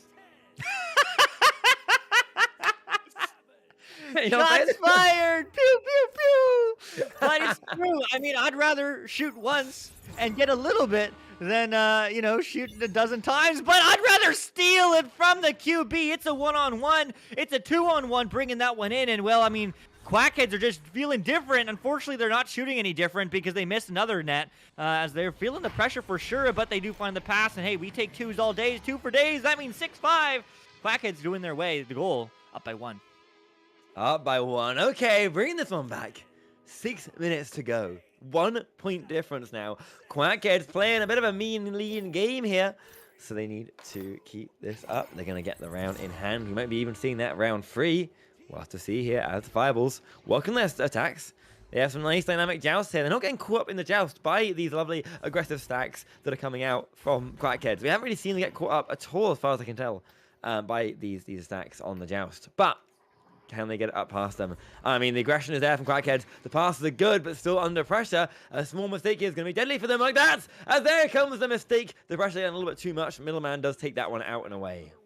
Yeah, out and away, not quite through, but I mean, I guess it bounces favorably for Quackheads, but they can't quite find the stacks fast enough, so it is going to still get cleared somewhat through mid, as it is going to get picked up as well by Middleman. I mean, putting in the work, and that bounce, very erratic, but very much red by the Fireballs. They do break apart, though, but they do have passing options. Everyone's zipping by a Hyper, as Hyper just slows this play down, still 1 point behind, but 5 minutes left on the board. I mean, last time it was like, what, 10-0? 10-0, 11-0, 13-2 at 5 minutes. I mean, a very different game. Only 11 points across the board. As well, there's a clear for the Quackheads, and they are stacking downfield, and they are looking for the 3. And of course, they don't get it, unfortunately, as the Fireballs get the clear the other way. Yeah, back upfield now. No point scored in a while. The gameplay is definitely slowed down here. I mean, not the speed of the gameplay. The goals are slowed down, sure, but the gameplay is just as fast. As Hyper gets a lovely stun off there. The Dusty on that one. GB swings it underneath. And a swing down, swing up, swing low. Sweet GB Chariot as they take that one in. 1 point ahead now. Back and forth. 4 minutes to go. Wow. All right. All right. I mean, this is the game of blows. This is the game of fight, of punch for punch, fight for fight. And, well, I mean, Quackheads is bringing it to them because they are the ones that need to stay alive, and they need to stay in the light to fight against the Fireballs, as now it is going to get sent across to Aku Allen. I'll call you Aku Allen across table. Gobshite. Just taking space. Getting pressure from behind, and they do not get stunned, but they do now get stunned, and they do lose the disc, as there is the jukes, but the jukes are not enough, as Hyper teals that one and sends it through. Yeah, taking it through now. There it is with the attack from Zyda. Working this one up. The long shot does not quite go in this time. Unfortunately, that could have been really good for them, but still, they are still in the lead right now. That shot doesn't go in. Oh, that was a close one. That was so close. That was a full half court that just barely missed, unfortunately. But there's Gobshite of the disc once again, taking it back up again. And now it's a nice little reset there. Means they are going to still have control. Yeah, I mean, that's 5 long threes that have been missed by... 6 long threes that have been missed by Quackheads. And, I mean, I know they're hard shots, right? Like, these are not easy shots they're taking, right? But this is also Quackheads. This is also Challenger Cup. This is also the top of Echo VR. They should be hitting these shots. I mean, this could be both rounds. Could be fundamentally different if Quackheads just slowed down and found their stride. And, well, as a result, it will be Fireballs coming in and continuing to do their game, which is the dunk game, which is the 2 points at a time game, and that makes them up 3. Yeah, up 3. Okay, up 3. That's definitely good. Definitely a clean way to get ahead a little bit here, but they're definitely not out of the woods here. They're still up right now with the 3 points. They can get 1 goal from Quackheads. Taking it down. Working up. There's the pass. There's the crack with the disc. They take that one up away. Behind, unfortunately. Not going to go in just yet. So there's Ocular with the disc taking it again. 2 minutes to go. Plenty of time here for them to get the 1 free point they need. But all Fireballs need to do is hold out, and they're going to be getting this round and the game in the bag. And another attack here could be good for them, as Hyper's got the disc. Working underneath. There's the attack coming in to Greg. Greg takes the shot with the save from Middleman. That's going to buy them another chance to get this one away. Yeah, really great clear from them, buying some time, but still not out. And Fireball's happy to burn all of the time away, as there is a nice jump out from Middleman. Middleman connecting with the boss, as the boss is going to send that one all the way downfield. That is going to get really quickly collected into the hands of Hyper, though. That is going to bounce sideways in the tunnel. Will get recovered by the boss. Boss going for a quick reset to Aku Allen. 140, as you say. Just 3. Just 1 goal is needed. A 2 is almost just as nice. But let's see. This is where it matters most. Can they get some points on the board, as that reset is unfortunately misplayed? Yeah, misplayed. Unfortunate. They get it back in time, though. They do able to work that one up again. The boss with the disc. Passing it low. Middleman working it up a little bit, trying to find the space. They do find the pass. Finding the open player. There it is on shoulder. They're open. Can they find the next pass across? No, the stun comes out instead. Fireballs playing that one cleanly and taking the disc away for their own attack, as 1 minute to go. Not much time at all. They need to stop them getting a goal right now if Quackheads are going to have a chance. Yeah, if they have a chance, and it seems like no, with 1 minute. I mean, Fireballs are just playing their game. If they score here, it's basically impossible, although it's still technically probable, as it is a clear. That's really big. Is that in? No way. No way! There we go! We take 2. It's a 1-point game. A game. 1-point game. Okay, this is where it matters. The Fireballs here, if they win this, bam, game's done, they're getting through. But if Quackheads can get a single point, a single goal, anything, in the next 30 seconds, they're going to get into round 3. It's so close, so important. All Fireballs need to do is hold out. All they have to do is stop getting a goal scored against them for the next 22 seconds.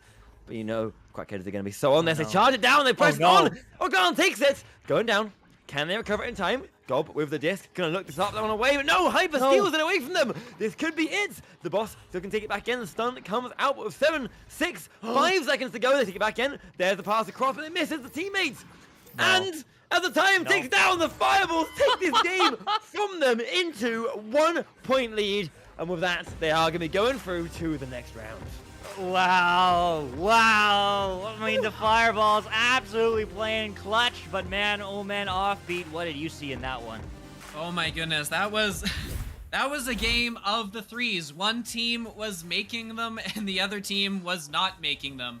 I think we saw as that round persisted, Quackheads stopped taking the threes as much, instead going for those twos, which, I mean, you know, if you're hot, and if you're cold, you're cold. And you adapt and you play around, you know, whatever you need to do to adjust to what's working for you that day. And so we saw them adjust to the twos, but still, those threes that they missed early on really came back to bite them. It was a 1-point game. You turn any of those twos that they got into a 3, or take any of those threes that they missed and you put it in, and it is a completely different game here. Still though, to Quackheads' merit, much better round than we saw in round 1. Kind of like I mentioned, we had seen the split in round 1. That second half of round 1 that was really close, that's what we got to see here for an entire full round, and it was a very close, back and forth, exciting game, and I think Quackheads, other than the threes, should be very proud of the effort they put out here today, as the Fireballs just now 1 win away from taking that Master League spot. Yeah, they certainly are. I mean, it's certainly a phenomenal match, but we get to see who is going to take a Master League spot. Coming up next is Men against Phantoms. It's going to be your amazing casters, Retep Worm, Locky11, and Sir Dimwee, I believe, on the sidelines. So I mean, don't go too far away from that one. But I mean, there's so much more exciting Echo Action Challenger Cup here today, and then tomorrow is the Elite Cup. Don't forget that in that Master Division for those prizes. So if you are cheering on your Master Team, make sure you check those out on stream here across venues and VRML channel 2 there tomorrow. But today, coming up next, Men Phantoms, don't go away.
Hello guys, welcome back again. Right now with me I have only one man, but one man's all we need from Phantoms. Winter, how's it going, dude?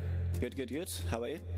I'm feeling good, man. I'm feeling good. It's a nice 10 o'clock right now. Now that we scheduled this one for, but you know, Nice we do and what we can. 10 p.m. You're not AM. I want to do it at 10 AM. Jesus. Winter, Phantoms coming in right now, not in Master currently, but how are you feeling about your chances? Feeling good. I mean, Phantoms is a master tier team. We've been master tier for like ages. It's a well-known organisation. We're feeling really confident about Challenger Cup. Sweet, dude. Hey, that's what I like to hear. I mean, anyone you're really worried about coming up against? Not really, to be honest. We're just looking forward to getting to Master as soon as possible. Yeah. Yeah, we're getting a bit bored with the ladder. We're looking to get some nice tough games in Master. All right, that's real confidence then. Okay, so you're very sure you're going to get in.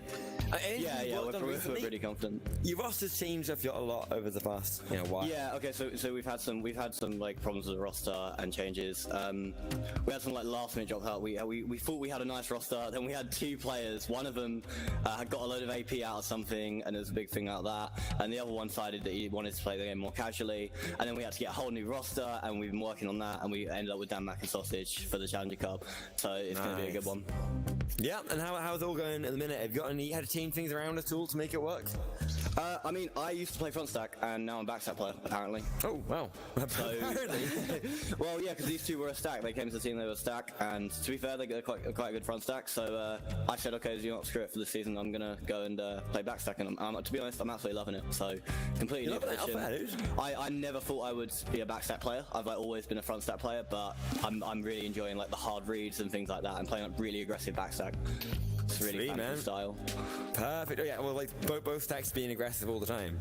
Yeah. So we what we normally have is the front stack pressuring, like just the QB and then the first pass, and then we just get hard reads off the second. Whatever's happening next, me and Matt are on it straight away.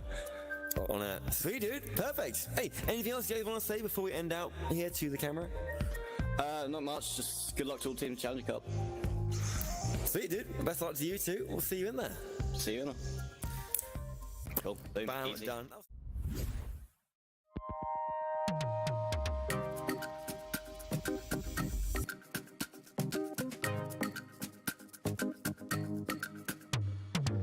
Hello everyone, welcome back to another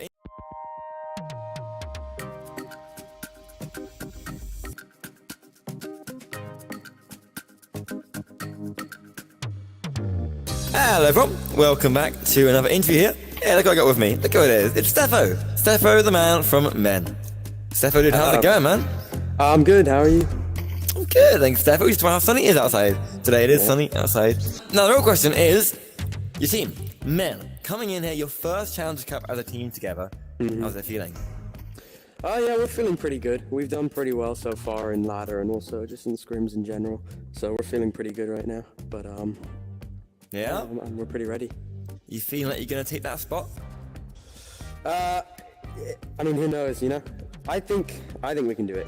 Yeah, but it depends. Sometimes you just have some bad days, but I think we can do it. Yeah, absolutely. I mean, let's say you are having a bad day and things aren't quite working out for you, right? You're in the arena, you get in the passes, they're not quite connecting, they're pressed on too much. What do you do as captain to try and cool that down and get things back on your side? Yeah, it's probably at that point probably time to just take a mental reset, talk to the team. If you're really losing the round that bad and it's round 1, you can always just prepare for the next one and get ready for it. And that's usually the best thing to do rather than just try and cling on. What are you really worried about then coming into this? I don't want to screw it up. Yeah, I mean, I hope that we can do well because I think in the Elite Cup we lost a match, or not Elite Cup, the qualifiers. We lost a match that we shouldn't have, and it kind of screwed us over. And hoping that doesn't repeat. But yeah. Sure, man. Sure. Okay, Splash on the second time around.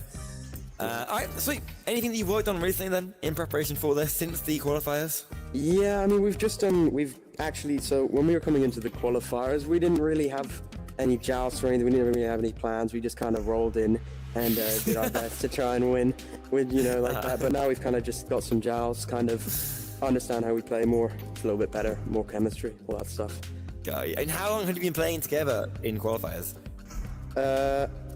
We've been playing together since, well, me, Dominic, and Howler have been together since just before the beginning of the season, and then Luce came in a little bit more recently, just like 2 weeks ago or something like that. Oh, and very recent still then. Yeah, Okay, but the rest of pretty you recent. have that time to get the chemistry and everything working. Yeah. Sweet dude. Alright, last thing then. Why should everyone vote for you guys? Be hyped for you in these matches.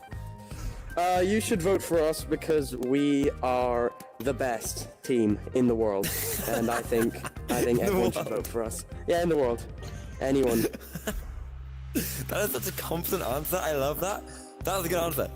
So, any last word you want to say to everyone who's watching you at home? Watch our matches and vote for us. Banging, dude. Perfect. All right, sweet. We'll see you in there. Best of luck then, and hopefully you do good. Cool. Thank you. Oh, shit.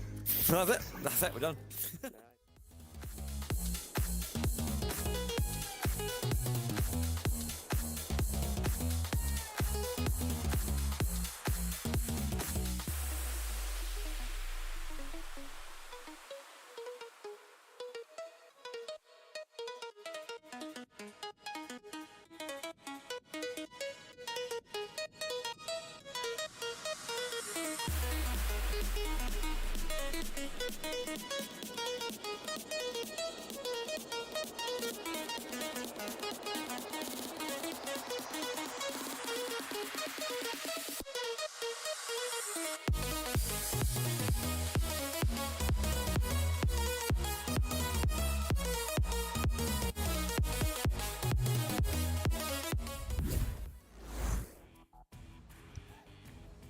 All right, guys, hello.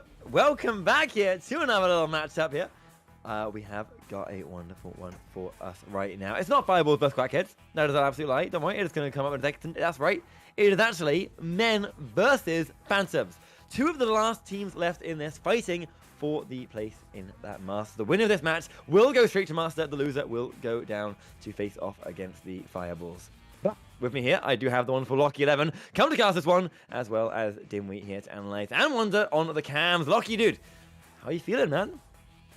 I'm excited. I was fortunate enough yesterday to get to cast Phantoms, and I mean, the power that comes behind this team is incredible. They have been absolutely destroying this tournament so far. They've had basically no trouble with any team whatsoever, and no matter the team they go against, they seem to have absolute dominion over them. But without anything else needing to be said, let's get into the game, because stacks are ready, I'm ready, and the clock is done as Mazda and Winter already on the disc. However, Recollect is not one of their own stacks. It's going to be the stack from the other side now, as Laos is going to take the disc, sending it all the way over down. Steffo not going to be able to catch the disc as it bounces outside the near tunnel. Winter looking to get the disc. He's trailing it down. He's going to get a hand on it, going to slap it away.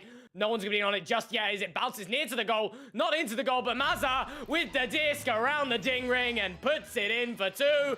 First blood is drawn. Yeah, first blood. That's a clean way to start out here. Phantoms coming in with that nice 2 in just 23 seconds. But hey, could go either way right now. Men, it's their first joust. We'll see what they do as they come out of the tunnels. Howler takes that one in hand. Gonna wait for the suggestive stack to come towards them. Steffo taking it back, working it up, taking their pass around, but the stacks are quick, but they're keeping it out of their hands so far. The pressure is on, and there we go. It's a little bit too much there as Phantoms takes that one back. Nice pass, and Dan Max sends it, but no! The ding! Yeah, it's unfortunate there. Bit of one that you shouldn't be missing, especially when you got almost a 3-on-1 there. Winter will send this across the sausage for another attempt, but no! Ding number 2! Ding number 3! They're racking up the ding board, and it's not looking good just so yet, but they keep the attack going. No, Maz is gonna get stunned out, and now transferring into an offense is Sir Dominic with his stack, with Steffo. They're gonna take the shot, and boom! There's a 3-pointer! 3 dings turns into 3 points for the other team, and men have done good for defense there, and good for offense. Yeah, good defense, good offense, good start to the game. As they're now 1 point in the lead. Definitely putting up the fight here, putting up that against the Phantoms. But it is Phantoms' turn to do a first joust here. They don't get it though. No, unfortunately, a slight miss there. And 2 sacks from men means they are going to get it back. A nice reset. No, no one's there except for men who do take that one back in hand. Looks like they get it back. Nice little reset. Working that one up through to the other side. Playing good. Winter with the disc, sending it up. No, taken back by Howler. Howler's going to go for the attack. Passing off Sir Dominic, looking for a pass. They find it. Under pressure, Stevo takes the disc, working above the goal. Want another point on the board. And Sir Dominic gets the stun. Gets stunned out by Mazza at the last second. Not the dunk. Instead, it is going to get taken away. He missed the slam dunk and put it into the ding. And in that time of missing the slam dunk, Mazza stunned him out before he could try again. And that is going to be stopping their offense immediately. However, Stefo going to retry that. No! Mazza with the goalkeeper hands outside the goal as well as he stops it. But recollected now. Stefo, Winter takes it from his hands though, as Winter now trying to look for this clear. He's going to clear it, bounce it off the side wall there. It's going to bounce back off frame now into the hands of their stack. Mazza's going to take it, stunned by Stefo though. Stefo and Laos with the stack. Going to pressure, go for the clear and boost. Not going to be on the disc just yet. Laos does eventually get it. Laos gets the clear all the way through, bouncing into Phantom's bubble. Mazza with an ender to get 2 players there as Mazza sends it all the way back over to Winter, and Winter gets this high pass to Danmark. Yeah, Danmark with the disc right now, taking it back. There's Howler. Oh, wait! Up. With shot, it could be good. No! Oh, so close. They do get it in anyway. Howler makes it happen. Howler with the 2 points. Explosive game so far. Shots all around, stacks so fast, but we do have men with a 2-point lead.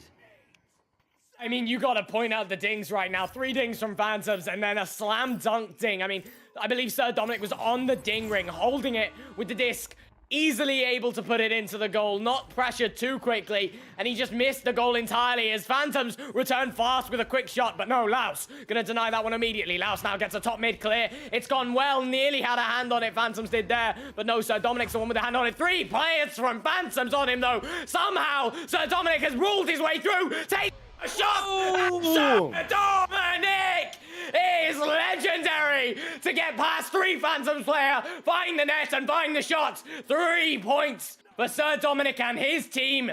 Men! Woo! Okay, that is a strong way to bring this back. They had a 2-point scored against them at the beginning, and we're like, no, absolutely not. Nothing more here. And they take it back. Disc in hand again. The shot goes, and it goes in. Howler scores that one. 9 points up now. And then we put in our Twitch chat here, but although you can't see, the disc went through the goal. The Phantoms attack earlier. See it, ding it once, they shoot again. The player gets stunned, and the disc goes straight through the goal. That's so unlucky. My. It's unfortunate, but it's how the game goes. There's now maybe a shot here. It's close to the goal, not close enough. Dominic is going to confirm it. Oh my! If you asked me to put some predictions on the board for this game before, I'm pretty sure everyone would have said, Phantoms take this, no worries, no concerns. But men's got different ideas on their minds. They're 11 points up and 5 minutes into the game. What can Phantoms do to return right now? Honestly, it's a good question. They need to do something. They need to change things up because more than halfway through the round and they are already 11 points down. But we do have time. And they take that one up. There's Danmark working across there. No, they're not getting their hands on it just yet. Can they recover it in time? They do. Louise takes that one back. They're trying to get that one out for the clear, but they need to be... Well, actually, no, they don't. It's men, of course, who are in the lead here. I keep thinking it's Phantoms, but no, men can play this slow. They had no rush here. They're 11 points up and only 4 minutes to go. They're in a really, really good spot. Unfortunate miss pass there as men will look to recollect. They do so. Winter with a good steal though. Stunned out, however, by Laos as Laos gets this clear all the way through the tunnel. Stack to back it up. Headbutt as it goes up high into no one's hands just yet. Howler's going to take the disc. Ducking down. Sending it high to Dominic. Dominic looking for the shot. And Dominic finds the net and finds the 2. Sir Dominic is adding on points for men right now. And they are looking so strong. They are 13 points up right now. And Phantoms are struggling to get any more than 2 points that they started off with, as we've seen 15 points in a row come in from men. And what can Phantoms do? They must be able to get out of their own half. They must be able to do something now. And if they are unable to do so, then this is going to look bad. They must at least try and get some momentum now. Yeah, they really, really need that momentum desperately as 3 minutes 20 to go. Still time. Still time, but they need to play very, very clean as they're going down now. The pass comes underneath. Can they recover it in time? They can't. Men are doing so good at keeping that disc away as they do take that one up. Bouncing away. Howler's going to try and recover that one, but Phantom's taking that one. Stopping it. Going in. The stuns come out, though. The goal is open, and Howler takes full advantage. 3 points up, and that is going to mean they are now 16 15 points ahead. Surely it's not possible. Surely it's not possible for Phantoms of all teams to be Mercy, but they're only 4 points away from it. Round 1 Mercy would be devastating, and right now it's coming down to the QB. They cannot seem to get out of their own half successfully. They do send a really good pass there, as Sausage will take the disc, opting to not take for the shot there, as it is going to be recollected by the stacks that are available to get to the goal in time, as Mazza now looks for the pass over down to Danmac. Danmac cuts, sending it to the goal. It's Sausage, as he puts it in off Howler's head, or potentially off Howler's hands on the Chicago. Not sure what it was, but either way, it's off Howler's head or hands. And that's put them now up by only 12. By 14, ah! Good math, Loki, good recovery. Didn't even notice it, dude. It's a move.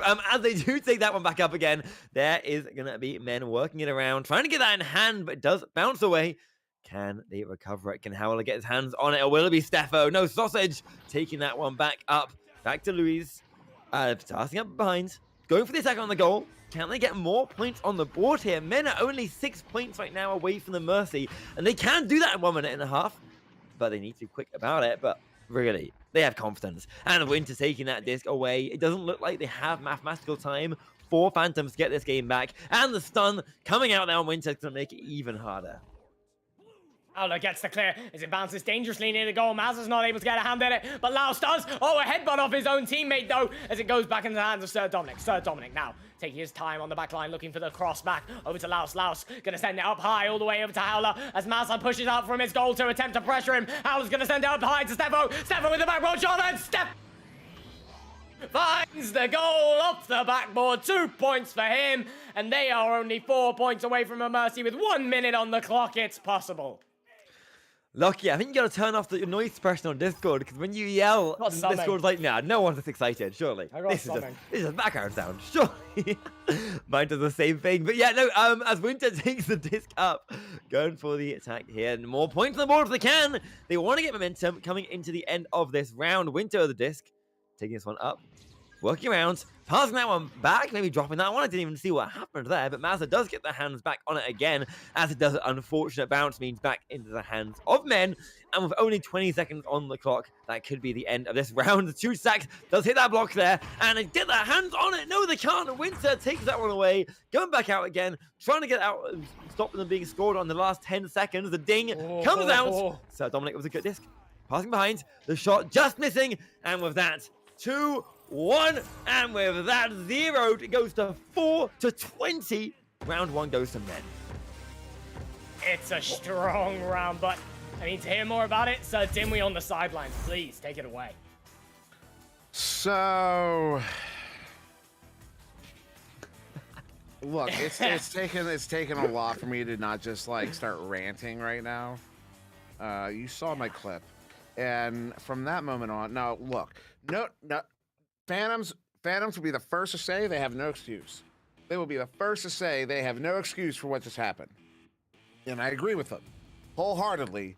Men earned that victory. They punished. Phantoms were making mistake after mistake after mistake, and men punished it every single time.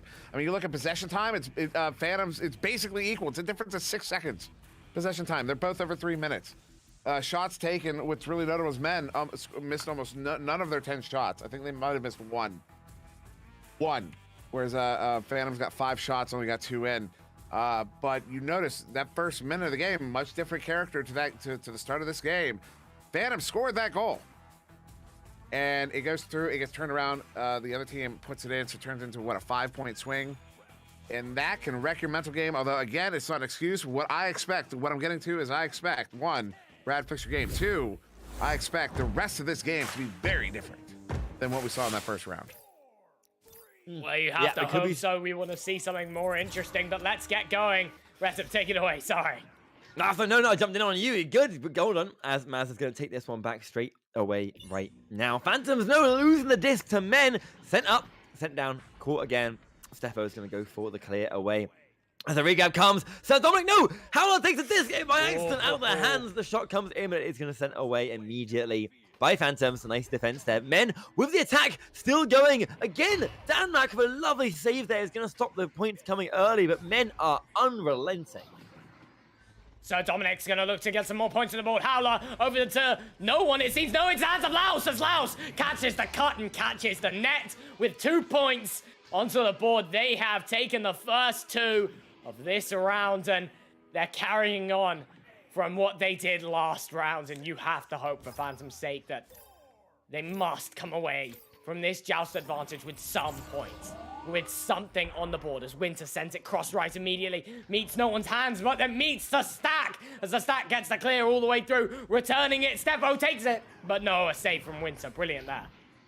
Yeah, really, really clean. They take this one up. There's Sausage with the disc. Work it back. Can they recover it in time? They can. There is Mazza with the disc, sending it low, but men are on it. The goal's open, and Stefo hits that shot that is going to go in for another 3 points. 5-0 now. Phantoms still have no points on the board. This is not looking good.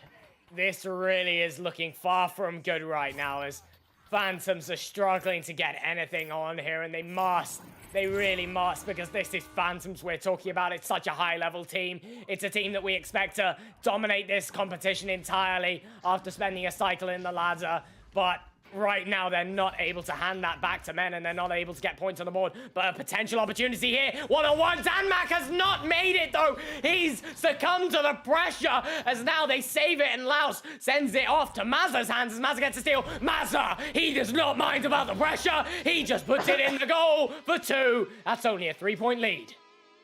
Yeah, 3-point lead. Definitely much better. Definitely more what they're looking for. But hey, 3 points is still 3 points. They're still in the lead. Phantoms cannot get their head just yet. We've only seen them ahead like that first point of the first round. But can they do it now? Can they bring it back as the men joust does come through? But Mazza takes it in hand. This could be the turnaround as Winter takes this. Gonna send it through down below to Sausage. Sausage working that one up. Taking the time. Not under pressure. Looking for the open play. They do find them. Moving in for that cut. Mazza takes a shot. And Howler saves it and sends it away.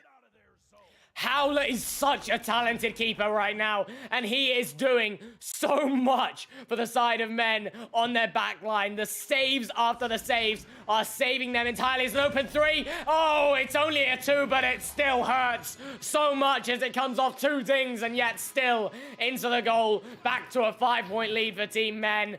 And this is not looking good for Phantoms once again. They are having to deal with this joust disadvantage, I like to call it, because they are not doing so well on it right now, and they must be able to get out of their half. They must score with it, as they do send it right. Coming into the hands of Winter as he catches that bounce. Winter now into the hands of Danmak. Danmak is going to send it cross-high over to Sausage. Sausage is going to move forwards into the bubble. No, he's going to stop and bring it back over to Winter.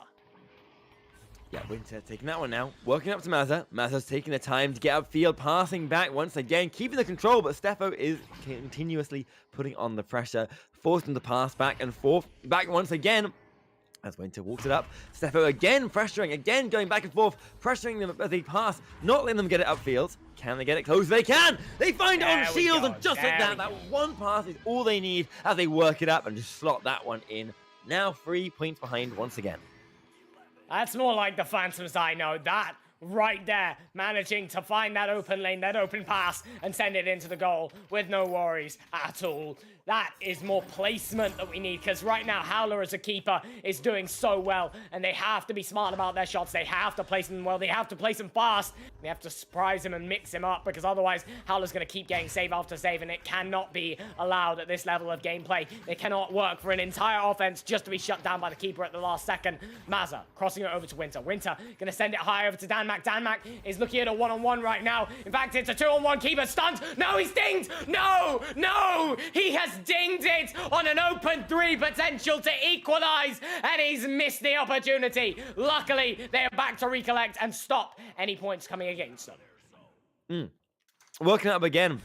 They're taking the time, but the halfway point does get reached now. We're now just past it, and with the first round going to men, Phantoms need to use the second half of this round to get back in the lead if they're going to get any chance at Master, because right now, as things are going, if they lose this, it's going to be men going through instead. Phantoms going off to that bottom bracket to face off against Fireballs for the last spot.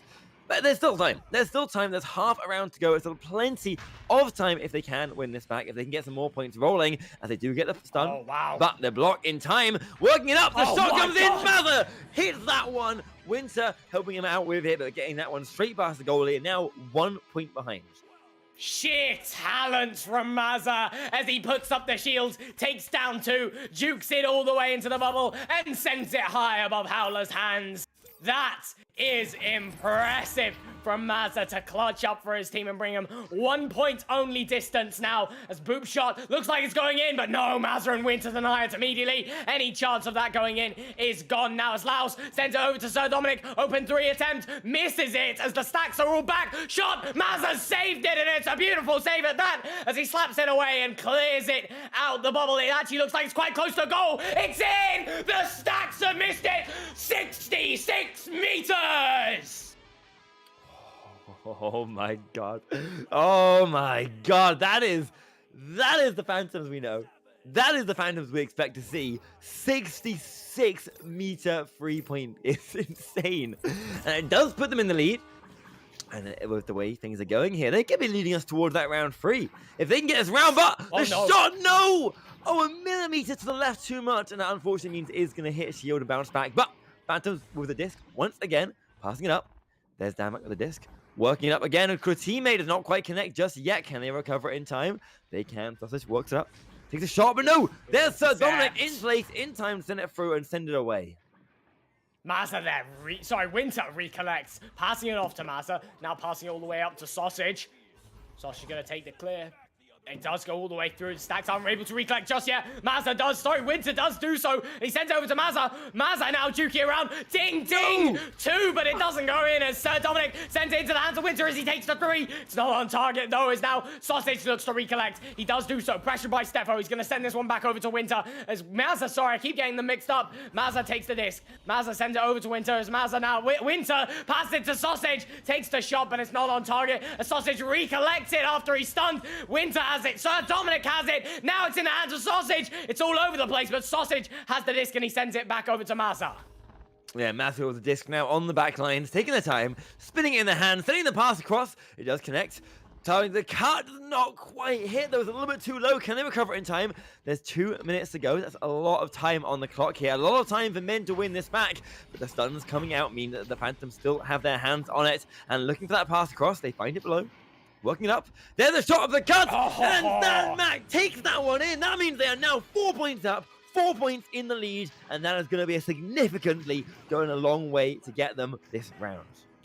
1 minute 45. Are we looking at a round 3 for the semi-finals of this little tournament that we have here of the Challenger Cup? I hope that it is, as this is looking amazing right now from both teams. The stack! Oh my! It's unstoppable, but the shot is stopped, and it does not go in. It will only be a 2. That could have risked potentially the game for Phantoms as they over-aggress their defense, and Howler slips through, and the team of men slip through with that stack and nearly get that 3-point shot off. Yeah, but unfortunately, it wasn't quite that free. They did ding the free, but still, only 2 points behind right now. They are 1 minute to go. This next goal could seal everything as Dan Mack takes a long shot. Does not go in just yet. They recover it in time, though. Their Sausage looking for the attack. The defense is swarming. The shot does not quite connect. Who's going to get the first? It is going to be men. And this could be good. This could be it for them. The shot goes in. It's not going to bounce. It is going to go bouncing past it, just on above the goal right now. They work it up. Taking it in hand. This could be it for them. Louise takes the shot, but low. The pass. The save. Sausage works it up. Oh my! Takes it behind. Do not work it in. Can Dominic get it? But no. Instead, it is the Phantom taking that one away. Not going in, as the last 30 seconds does tick down right now. The headbutt save from Winter is so unfortunate for men as they send a self-pass potentially to Steffo. Steffo's not going to get it, however. It's going to be in the hands of Sausage. Sausage sends it clear. It's awfully close to the goal. If this goes in, it will definitely be a round 3 we're looking at, as it looks like Sausage is here to back up his own shot. He takes it, sends it up high, sets it up to Winter. Winter takes the 3, but no, Howler stops it as it floats back towards the goal. Round 3, we've got it. That's insane. Phantom's bringing that one back in the last couple of minutes there. I mean, so didn't we? You know, what happened? Well, I did tell you it would not be the same as that first round. we're not going to go back to the soapboxing, but I did tell you it was going to be different because this is the Phantoms that I expected to see. It took them a minute. It did take them a minute, but we also got to talk about the defensive performance there from men, in particular Howler in the goal. Wow, unbelievable stops we saw from Howler. I mean, some seriously clutch stops that kept this team almost with a victory there in the second round. Almost. They were only 1 goal away, 2 points. I mean, that's unbelievable in itself. But Phantoms did fight their way back. They finally got their heads back in the game, started executing in the way that we know that they can, we know that they do. They started relying on that speed some more. That chain got a lot more active, started doing a lot more work out on the field. And I mean, that's when we saw Howler start really kicking it up there on the back line. Also, Howler with the most points of the game so far with 10, the only player with double digits. Also, the most assists of the game with 5, most saves with 4. Howler, MVP right now, hands down. But what a performance! I'm really excited for this third round. I don't know what to expect in this one because both these teams are suddenly both playing at the pinnacle of their performance. Yeah, the absolute pinnacle, the top level, and this is going to be the most important round of the entire tournament for them. The winner of this round goes straight through to Master. The loser does go down to the loser's bracket to face off for one more chance. And the shot goes in! Straight away! Phantoms taking that one in. Mazza with the long 22-meter 3 points, kicking this round off strong. Mazza, yeah. I mean, it's a brilliant shot. It's a brilliant pass up to him, and he's noticed the goal has been left for a little bit too long. He noticed there's no stacks heading back to it in time, so he takes a shot, and it's beautiful. If I were Fireballs right now looking at this team, I'd be terrified. I'd be hanging up the towel right now because this is looking like it's going to be impossible for them because the teams here that are playing right now are playing so well. As another save and stop comes there from the side of Phantoms. Clear comes through. Now into the hands of their stack. Winter takes the disc. Winter takes the 3, but no chance against Howler. If Howler can save 2-meter shots, he can save 9-meter shots any day of the week. So now into the hands of Sausagey. Passes it to Mazza. Yeah, in hand of Mazza now. We're working up. There's Dan out of the disc. The shot goes in! The shot goes in! They do take it in now! They're up to 6 points. 6 points up. That's insane. These guys have worked this one up from a beautiful long shot there. Phantoms are coming in so clean into this last round. They want to get it, and they want to get it quick, and they want to get it fast. A 6-point lead is a strong lead, especially this quick into the game. We're only a minute and a half through the game, and they are 6 points up. And it's impressive that they've been able to find these quick threes open. And it's just the effect that threes make on the game. Hitting a 2 is so nothing compared to hitting a 3. It's so much more impactful as now Sausage tries to get the disc, but he will be stunned out by the stacks there from men as Winter's not able to get a hand on it. Mazza does do so. He is stunned out by Howler, however, as Danmark does get the clear. Goes through the tunnel. Standing up high into no one's hands just yet, into Howler's hands. Howler gets a clear into Danmark's hands, however, as he stops it and slaps it back the other way. Turns it around. Laos, however, also turning it around as it bounces into the Phantom's bubble. No one recollecting just yet. Winter does do so. Slapping back to the goal as it goes into Sir Dominic's hands. Sir Dominic pushing into the bubble. Oh, what a shot! The 0 angle is there, but Sir Dominic will send it in off the ding ring. Oh, sending that one in. Okay, that's how you start off here. That's how you get a nice first point for this round for men. This is good, because they need to get points coming right now. They cannot let Phantoms get away with getting 2 free points in a row and then get more coming afterwards. But they are still 4 points behind, less than 3 minutes down. And Phantoms are just showing what they can do now. These passes, and no! Straight away, they do take that one back again, but no, they recover it. Phantom sending it through all the way upfield. Can the stack get there in time? There is going to be one of the players there, Winter, taking that one up now, looking for the pass. They duck, they dodge around, they look to take it in, and on his own, they do dunk behind, and Dan Mac behind on the backboard takes that one in. 6 points up once again.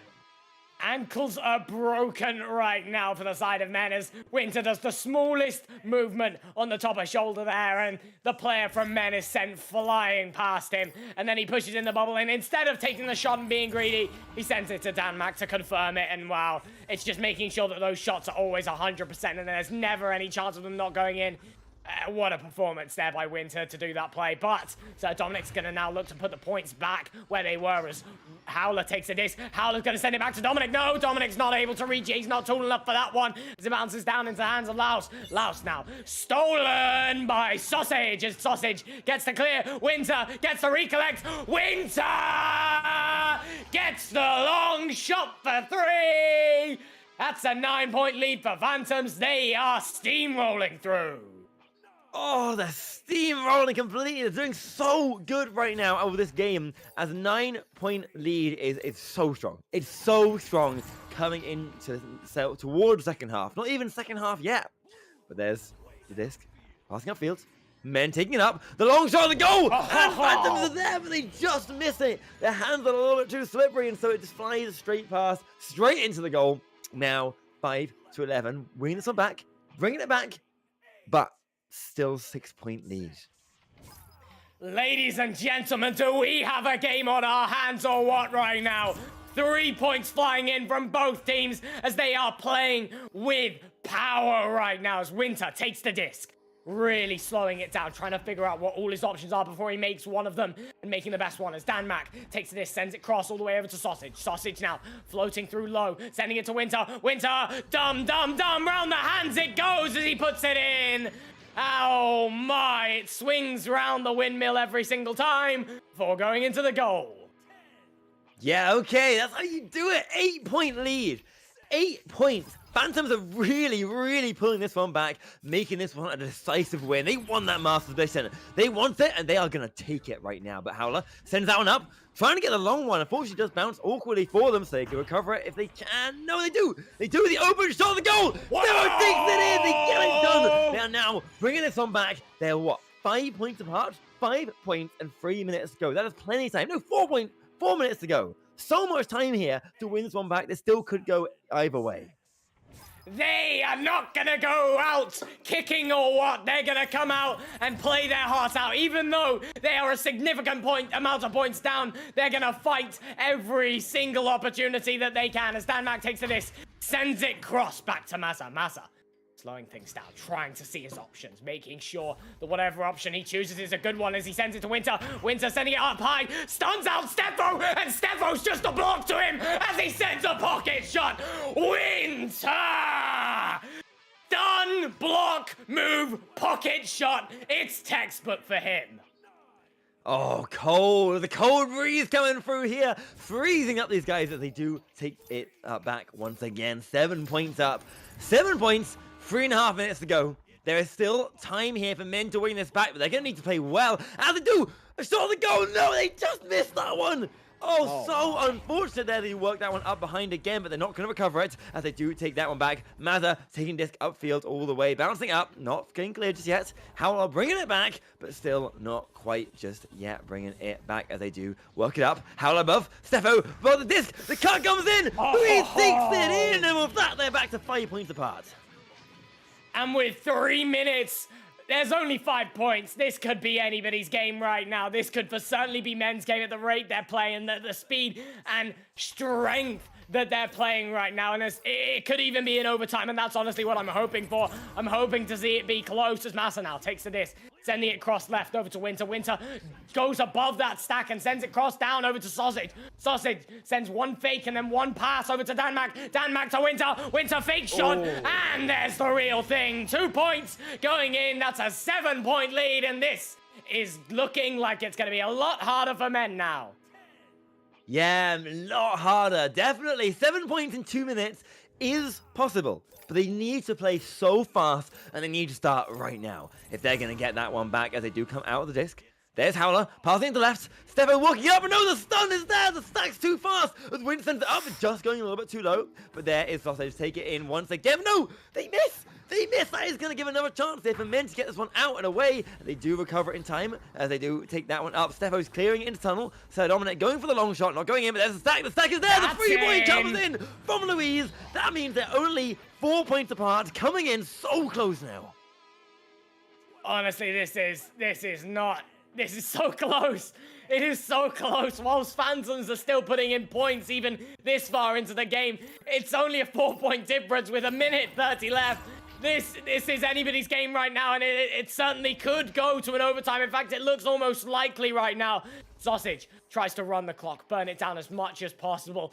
He will take his time, setting it low over to Winter. Winter, they cannot afford for mistakes here. They want to score this goal and just confirm this round and confirm this game for themselves. No, it's an intercept, however, from Steffo, and this is their chance to transfer into an offense and to transfer into anything. Howler with a brilliant headbutt. However, it's going to be stopped by the stacks from Phantoms as Mazza takes the disc. Mazza now sending a shot. It looks good. It's not good enough, though. It's just a bit to the side as now Sir Dominic takes it. Sir Dominic crossing it left. It's going to be stuck in the trap area. Mazza's going to take the disc. Mazza's going to cross it all the way over to Winter. Winter, fake shot, send it back to Mazza. He's pressured though by Laos as Laos gets it, but then Mazza gets it straight back. Sending it now to Winter as Winter now to Danmak. Danmak juking around, sending it low to Mazza. Spins, but no, it doesn't work.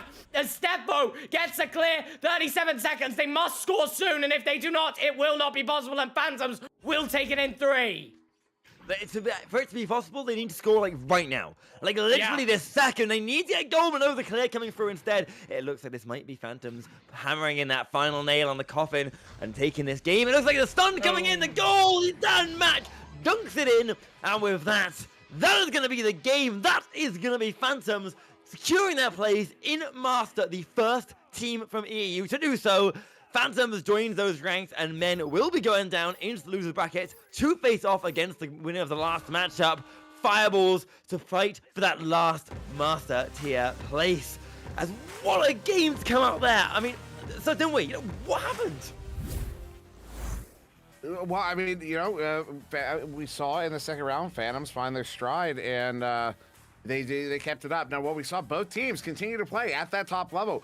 We saw men, continue to just absolutely dominate on the back line. We still saw some great defensive performance there from Howler. Also, Steffo or Dominic stepping up on the scoreline there, scoring some phenomenal goals. But they just couldn't. Once Phantoms found that footing again, once they got their heads back in the game, once they got balanced again, they stopped tilting over that early mishap.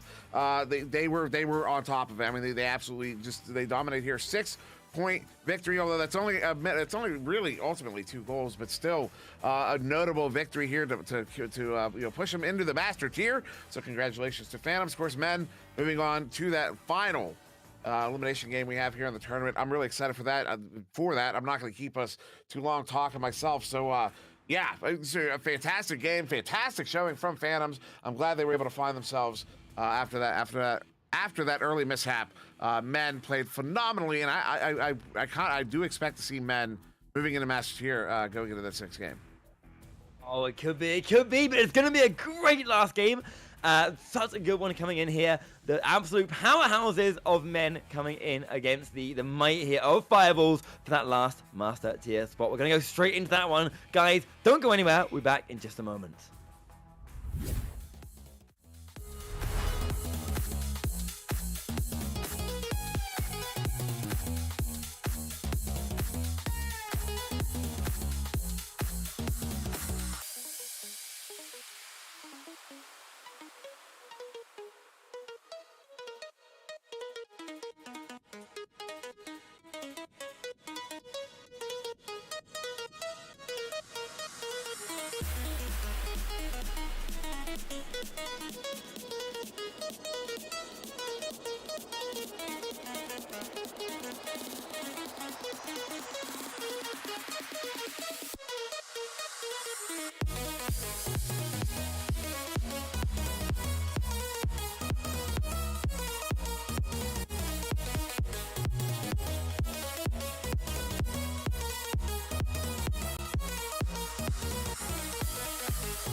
So guys, welcome back again. One more interview here. One more now. It's going to be the Fireballs coming in for the challengers for this Challenger Cup. Guys, how are you feeling about this one? pretty confident. Great. So- Yeah. Yeah. Since I joined, as Ida said, we have pretty fast stacks. Yeah, we're Good, nice, always good. When did you join, Hyper?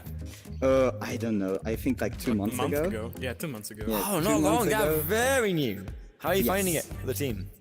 It's very great. It's really organized because of, Gracchus, Tomic, GB. It's been a very long team. But what I find weird about it is just that everybody calls the fireballs trash. Like, nothing against them. Everybody is just calling them Yeah. trash. Sure. We get Now- underestimated a lot. Yes, and that's what I like.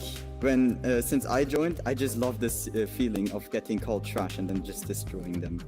That is wild. Yeah, I remember you guys, one of your first matches we played against you, and Pyro was like, go easy on them because they need to learn. And now here you are in the Challenger Cup, coming out there trying to get that master. It honestly, guys, you come such a long So, way. What do you reckon is actually... the... Oh, Go on. sorry. Yeah, go on. You go on, Hyper. You go on. Come on, no. Come on, you go on. What do you reckon it is that you guys have done that's improved you the most over that time to go from bronze to diamond and then nearly master in like one season, pretty much? Yeah. Yeah. It's really sad because we missed the master qualifiers, so we now have to get Because the we master didn't true challenger. recalculate. Yeah, we didn't recalculate. We forgot. Just like phantoms. I know. Oh, that's a shame. Yeah. But what is it you reckon that's been able to get you that huge improvement? Me, of course. I'm the huge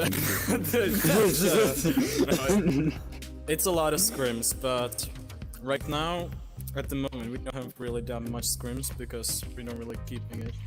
We don't really have that much time as we used to, but we're still getting better. But what's anything specific? You working like your faster stacks? No, different techniques you're trying? It's really the team play. Yeah, we don't really work on individual skills, but we think that the team play is the most. Anything you guys want to say to the viewers over at home? Hello. Fireballs are on fire. Excellent. See you guys. Thanks so much for the time. Best of luck in there. And Wait, that we'll was see you already an guys soon. interview. Yeah, that was it. Easy, huh? Oh. Nothing quick. Thumbs up.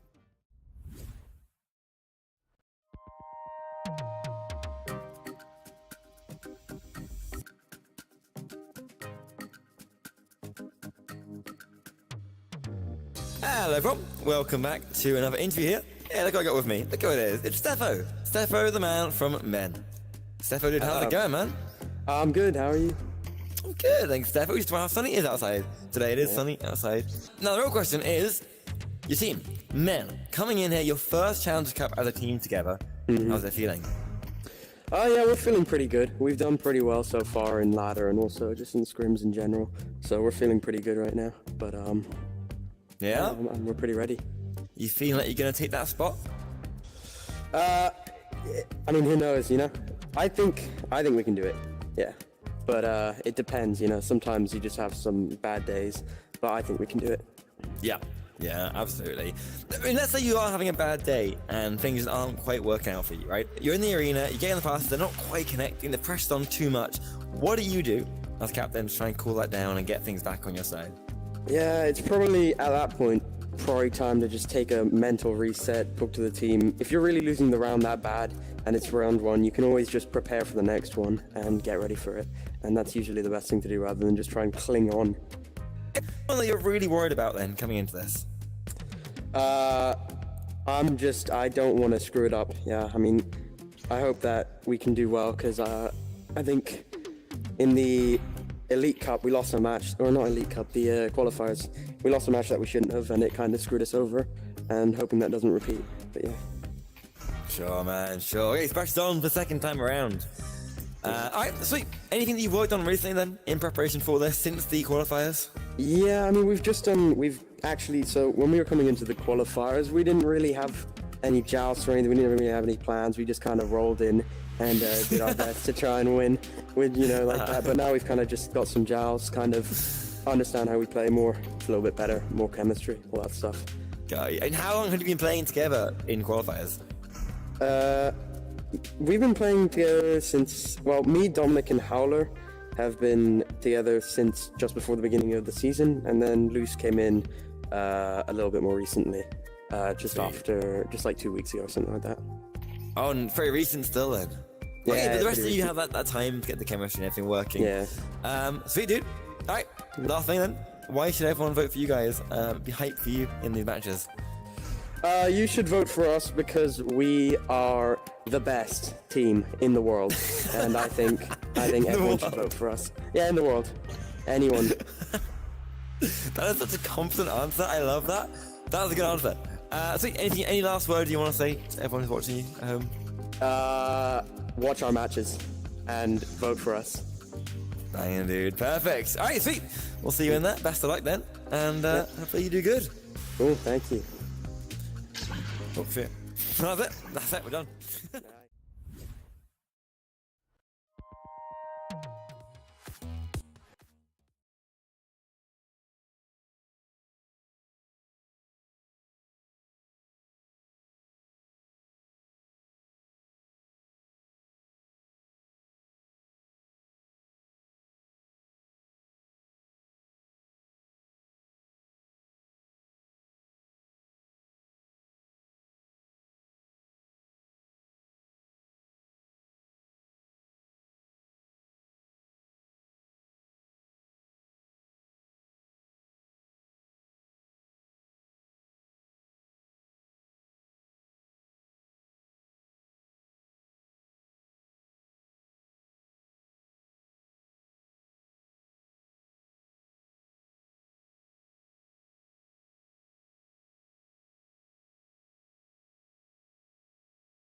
Easy going right there.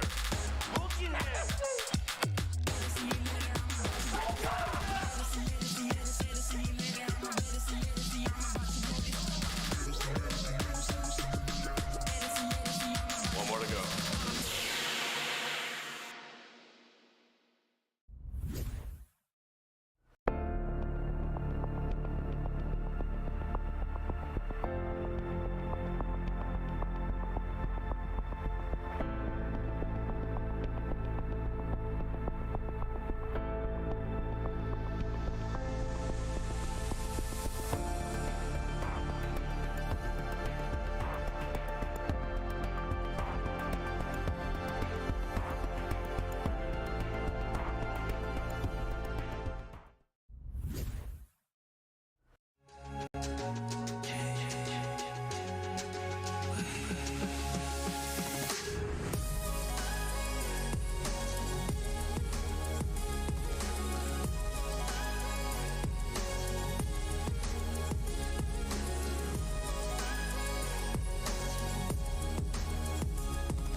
hardware.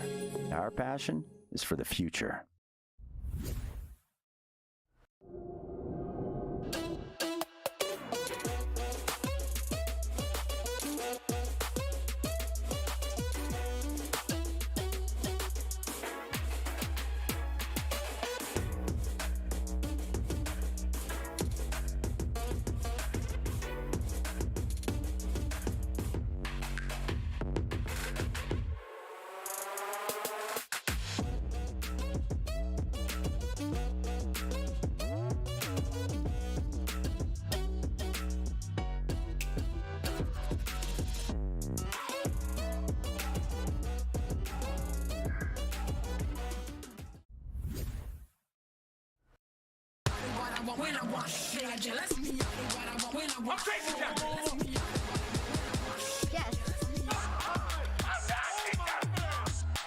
Easy going right there.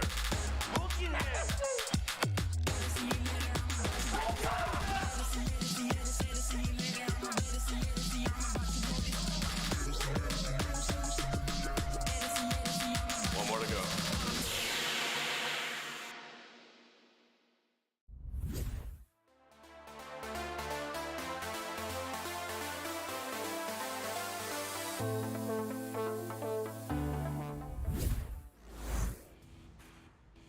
Hello, ladies and gentlemen. Welcome to the Challenger Cup Day 2 over here in EU. We've got the finals today, and this is going to be a good one. We've got Fireballs versus Team Men, and both these teams have been doing absolutely amazing at the moment. They've been hammering down the other teams. Phantoms versus Men was absolutely amazing, and Fireballs did so well to beat Quackheads, an amazing team that have been together for so long, and Fireballs just doing amazing. But before we get into the teams in the game, my name is Lucky11. I'm joined by my co-caster, 1UC. We've had some change around, so I got Luke from the NA with me, and we got our sidelines, Sir Dimwee, and we have, of course, on the cams, Wonder T-Man joining us today. So it's going to be an interesting match. Luke, what do you think about it? Oh, man, I am so excited to see this matchup. I mean, Fireballs, I mean, we were talking about it beforehand, right? They're the underdog. You know, no one expected them to come this far, let alone, you know, be in the Master Qualifier. Effectively, the winner of this match will go home, go back to the ladder. We can come back Season 2 with the winner. Moves on to the Master Tier EU. So, I mean, I'm excited to see what Fireballs can do, but certainly Men. I mean, they've certainly put on a show against Phantoms, and, well, you know, they're coming in hot. So, either way, I mean, this is going to be a good one. Yeah. I mean, the first round, Men versus Phantoms, 20-4. 16-point difference, and it's incredible.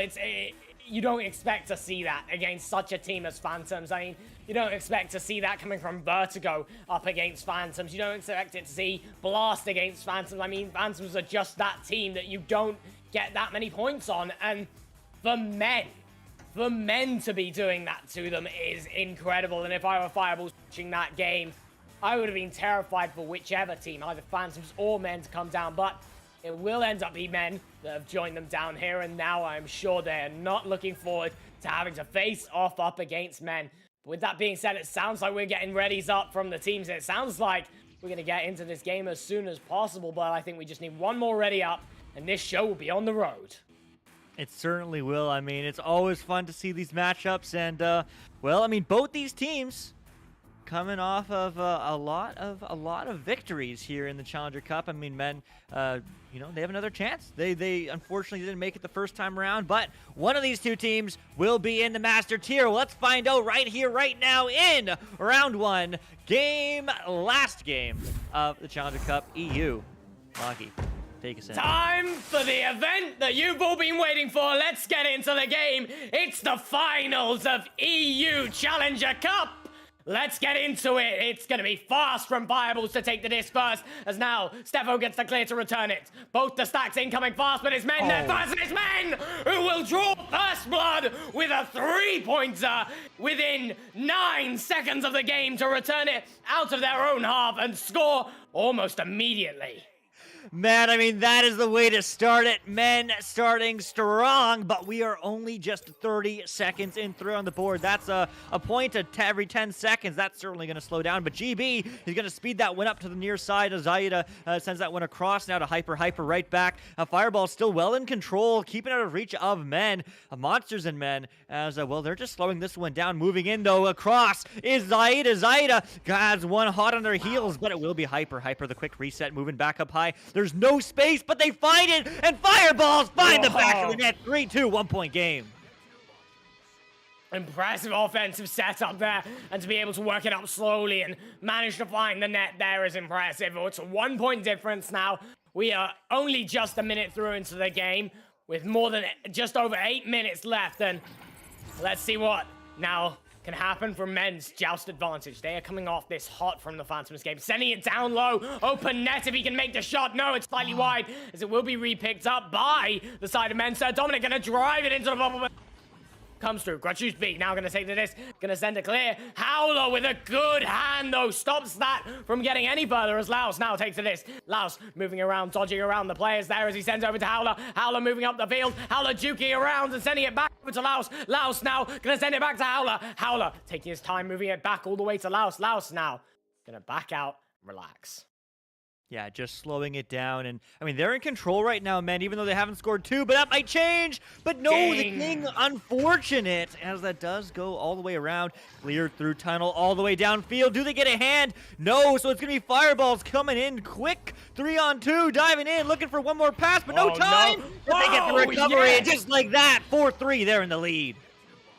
Stun coming in there from the side of men to stop them dead in their tracks, but BR Zeta recovers it so well, grabbing onto the ding ring and pulling the disc through after a ding shot from the side of men. It's unfortunate, but it's how it goes sometimes, as now we will see men come out once again with another joust advantage. Laos takes the disc, sends it cross over to Steffo. Now down to Dominic. Dominic's not going to be able to get a hand on it as a clear comes through from the side of Fireballs.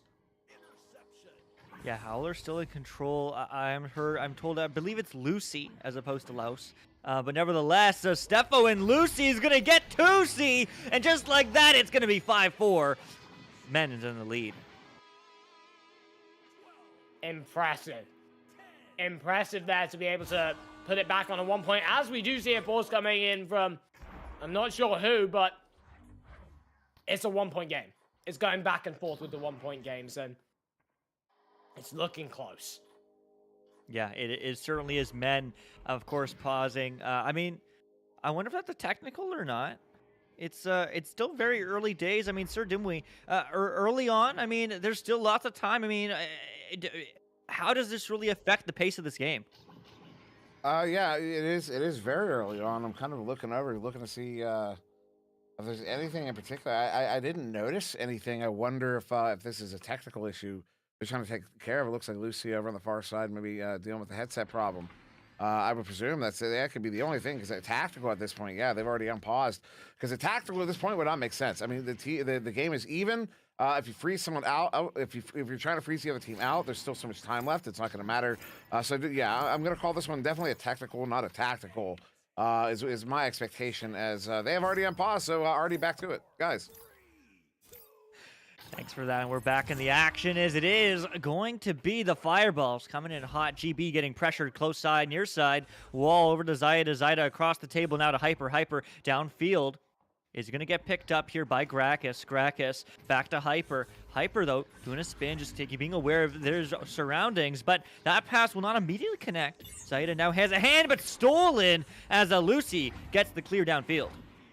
Gets the clear, but it's awfully close to the goal as it bounces around the bubble there of the side of Fireballs, as now VR Zeta does get a clear. It's not going to go all the way through, though. It's going to hang around the midfield as Howler takes the disc, sending it down low over to Lucy. Lucy with an open shot, and Lucy sends in the 3. That puts them up. The 4 men are doing well.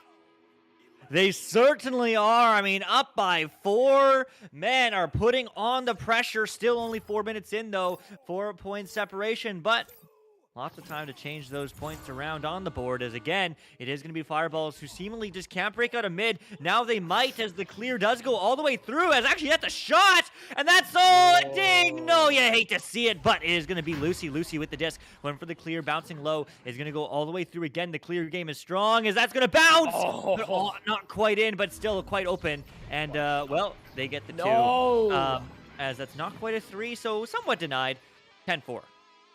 Oh, that's so unfortunate. I think Howler did actually hit the 3, but then Sir Dominic actually took a hand to it, just securing it into the goal, and is instead slam dunked it, and now it's only a 2-pointer. That's unfortunate, as potentially that could have been a 3-pointer for them and putting them up even stronger. They will regret that if this gets any closer than it does. As GB now sends a disc down over to VR Zeta. VR Zeta gonna send it over to Hyper. Hyper down the bottom line, stunned out by that stack, taking too long with the disc as Howler slaps it away. It's dangerously close to the Fireball's goal now, but it's not there yet as Howler takes the disc. Howler crossing it down low to Sir Dominic. Sir Dominic finds the back of the net and finds the 2 points. They are 8 points up. Men are steamrolling through, and they are doing well. Yeah, they certainly are. As, man, oh man, I mean, 8 points? Still well within reach, but we do have to see Fireballs get some points on the board. They still need to go blow for blow. Even if they are some points behind, a 3 here would be huge, but not to be found as Men has a disc. Stefo looking for the long shot. Not going to find it, but it will get sent back quite hot by Zeta. VR Zeta, though, not quite in control, so it's going to be Lucy now bouncing it high off the ceiling into the hands of Dominic with the save! Tight angle, but another shot a little bit too high and wide. Recovered, though, by Howler. Howler, one more bounce shot, but that's no good as GB reads those and gets the clear. 3 attempts on goal there. Persistent, to say nothing, at least we'll say that they are hardworking. They will keep shot after shot, but it's not in. However, this one, that one's in, and that's what counts. Hyper puts them up more by 2 points. That's now a 6-point difference. Men are still in the lead, but closing that gap now. Fireballs are on their way. Wow, they certainly are, and that was a great turnaround. We see this all day. We saw this all day of the Fireballs just absolutely controlling defense, turning around and getting some points on the board for themselves. And, well, that's what they can do against Men. That's what they can do against everyone else. But they lost a player, and that means it is going to be a 4-on-3, a power play for the time being for Men, and that's not what they need. With 3 minutes on the clock, 6 points across the board, I mean, it's just going to be a solo player pressuring here for the time being. But now they are going to take the bait, but that's a mistake. Where's the stack? They're all broken, unfortunately, as it is going to turn right back. And, well, that's an open 3. And that is a master tier shot right there by Lucy. 15-6. This is such a tense game. I mean, losing in the Phantom ones is unfortunate to say the least, but and winning in the Quackheads one, it's again losing to Quackheads, winning against Quackheads. They're all significant matches, but none so significant as this. Because I mean, whilst if you beat Quackheads, you go on further, you still have another hurdle you must jump over. And losing to Phantoms, there's still a net behind you to stop you from falling out entirely, and you have another chance that they do have now, but.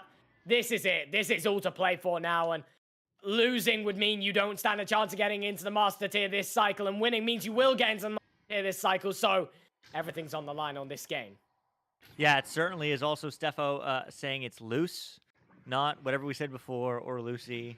So, who knows? We'll make our best guess. Pick your favorite. But man, oh man, I mean, everyone using their mid-round pauses this early on. So, there's no pauses left in round 1. I mean, a 9-point game, you know, I mean, how do these pauses really affect the pace of the game, the flow of the game, in your opinion, Sir Dimwee?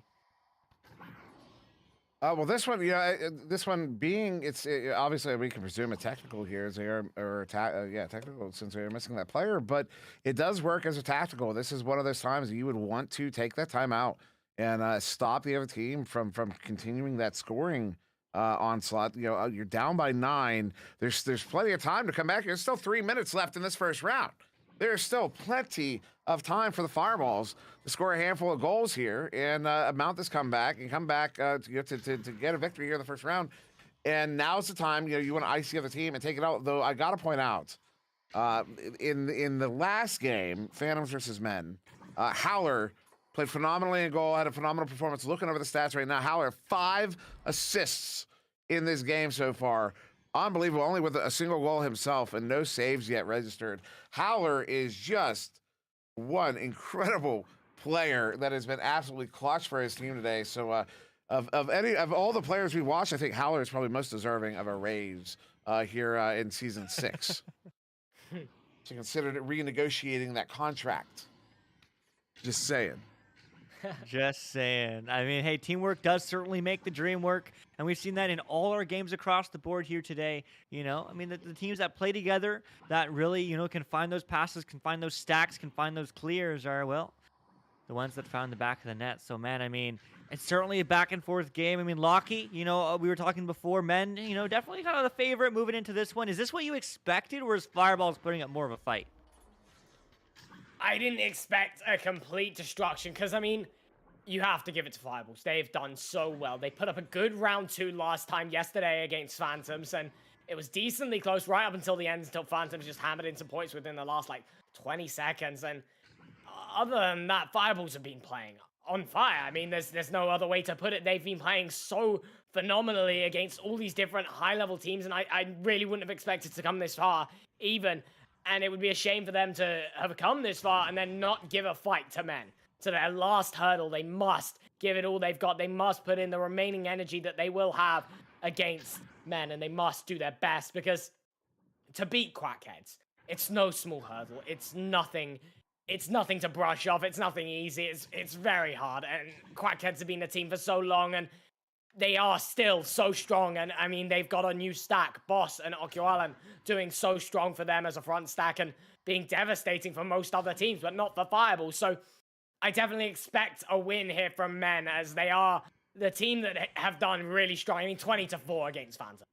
And even the rounds, other than that 120-4, they still played well. They still played strong. And as I said, if I were Fireballs, I'd be looking at that and I'd be a bit concerned, because it's such high level. And even if Fireballs don't get through this cycle, I mean, I'd be looking at them throughout the ladder. I'd be looking at them throughout the next cycle and seeing, are they going to make it into the next Challenger Cup? Well, they most likely are with the performance that they have here. And if not, they will definitely get into the Master when they get into that Challenger Cup, if there's no other teams to compete up against them. Because right now, Fireballs seem like the stars of the show. They are playing absolutely amazingly. And men is no small team. This is a team of mostly, I'm not sure about Luce, but the other teammates, I know they're all like ex-master players. They're ex-top tier.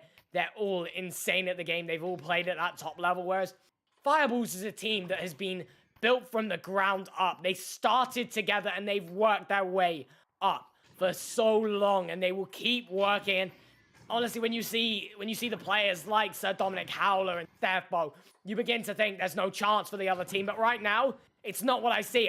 I'm really expecting something better here from Fireballs, especially if they can get this 4th player back, and I'm sure they will, for at least the next round, if not for the remainder of these 3 minutes of this round. But I definitely expect men to take this. Men are a lot more of an experienced team. They have played a lot longer as players, but that doesn't mean that Fireballs can't put up quite the show. And it looks like an unpause will come through, as they have run out of time to wait for that 4th player.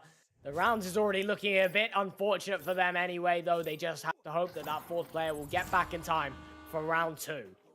Yeah, they really do. And I mean, it certainly has been a heck of a journey. Notably, both these teams have only lost to Phantoms in this Challenger Cup. I mean, the Fireballs beating Quackheads in 3 rounds in a reverse sweep in the round 1, then losing to Phantoms in 2 rounds, then beating Protocol, then beating Quackheads today. And now in this match, men, of course, beating Protocol, then Arena Wolves, and then the Phantoms. So Phantoms is the team to beat right now, and they have, of course, locked in their seat for Master Tier next cycle. But these teams are still hungry for it. And I mean, don't count Fireballs out. A 3v4 does not mean anything, at least for a couple points. Not necessarily to win this round, but hopefully the next one, as they can pause again in between rounds. So I assume they will be looking for that 4th player. But still, no points on the board so far after the unpause as well. Men is looking for 3 more, and not quite finding it, as it is turned around by VR Zeta.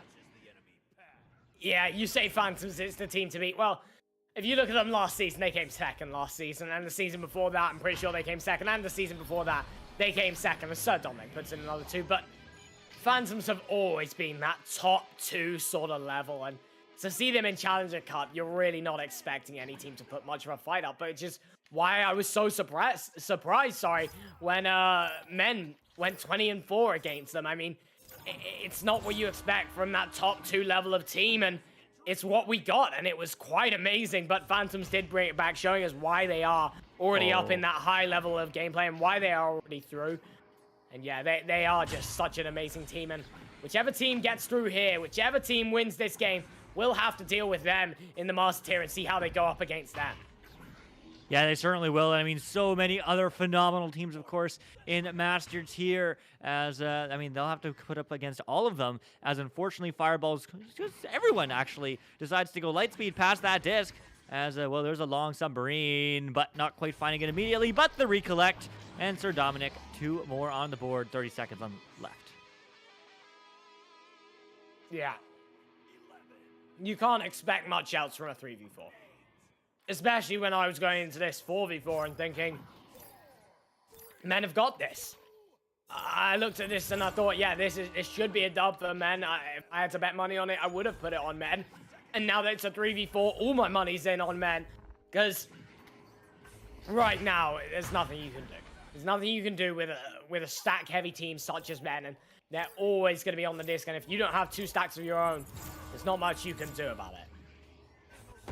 There certainly isn't, but not necessarily the way they ended it, but certainly a great way to start it for Men. And Fireballs certainly had some sorts of life at the beginning, but Sir Dimwee, I mean, what are your thoughts on that one? You know, as was pointed out there, Fireballs are already coming in here as the underdogs, and it's already a somewhat uphill battle. But on top of that, they lose that 4th player. As it looks like they're discussing now, as I presume we will probably get that extended intermission here, try to get that player back in. But the thing I wanted to point out, there was something I really wanted to take note of. Was one thing I want to point out is shots taken. 18. Men taking almost 20 shots in that first round compared to just 3 from Fireballs. So even with that player, because they had that player for the majority of that first round, even with that player, Fireballs were having trouble putting points on the board. We're having trouble just getting into a position to make opportunities happen.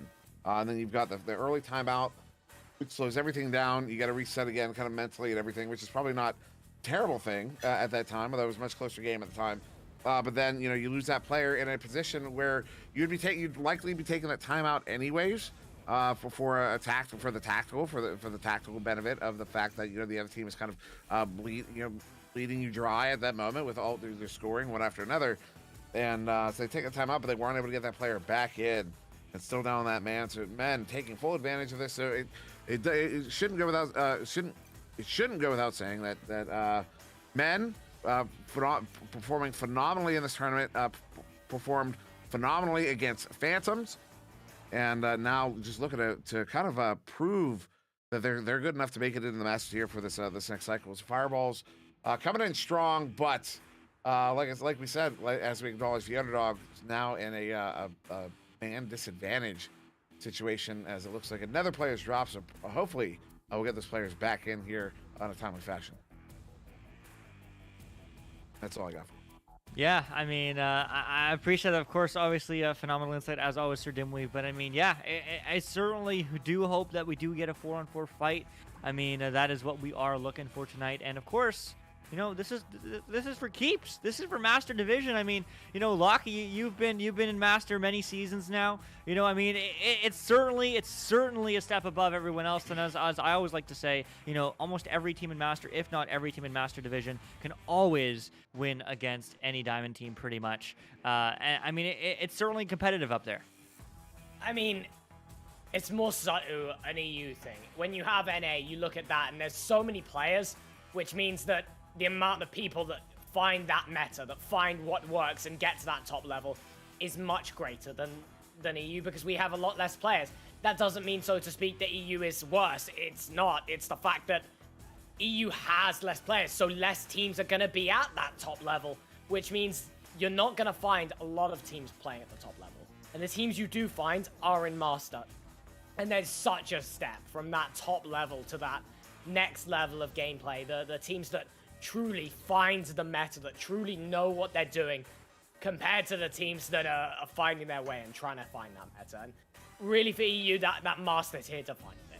that top 10 defines it. You play a diamond tier team. Most master teams, as you've just said, if they go up against any diamond team, they will have no trouble. No trouble absolutely playing them and out-maneuvering them in every single aspect of the game that you'll see most of the time. And honestly, that's what they're fighting for here. That's what these teams are fighting for.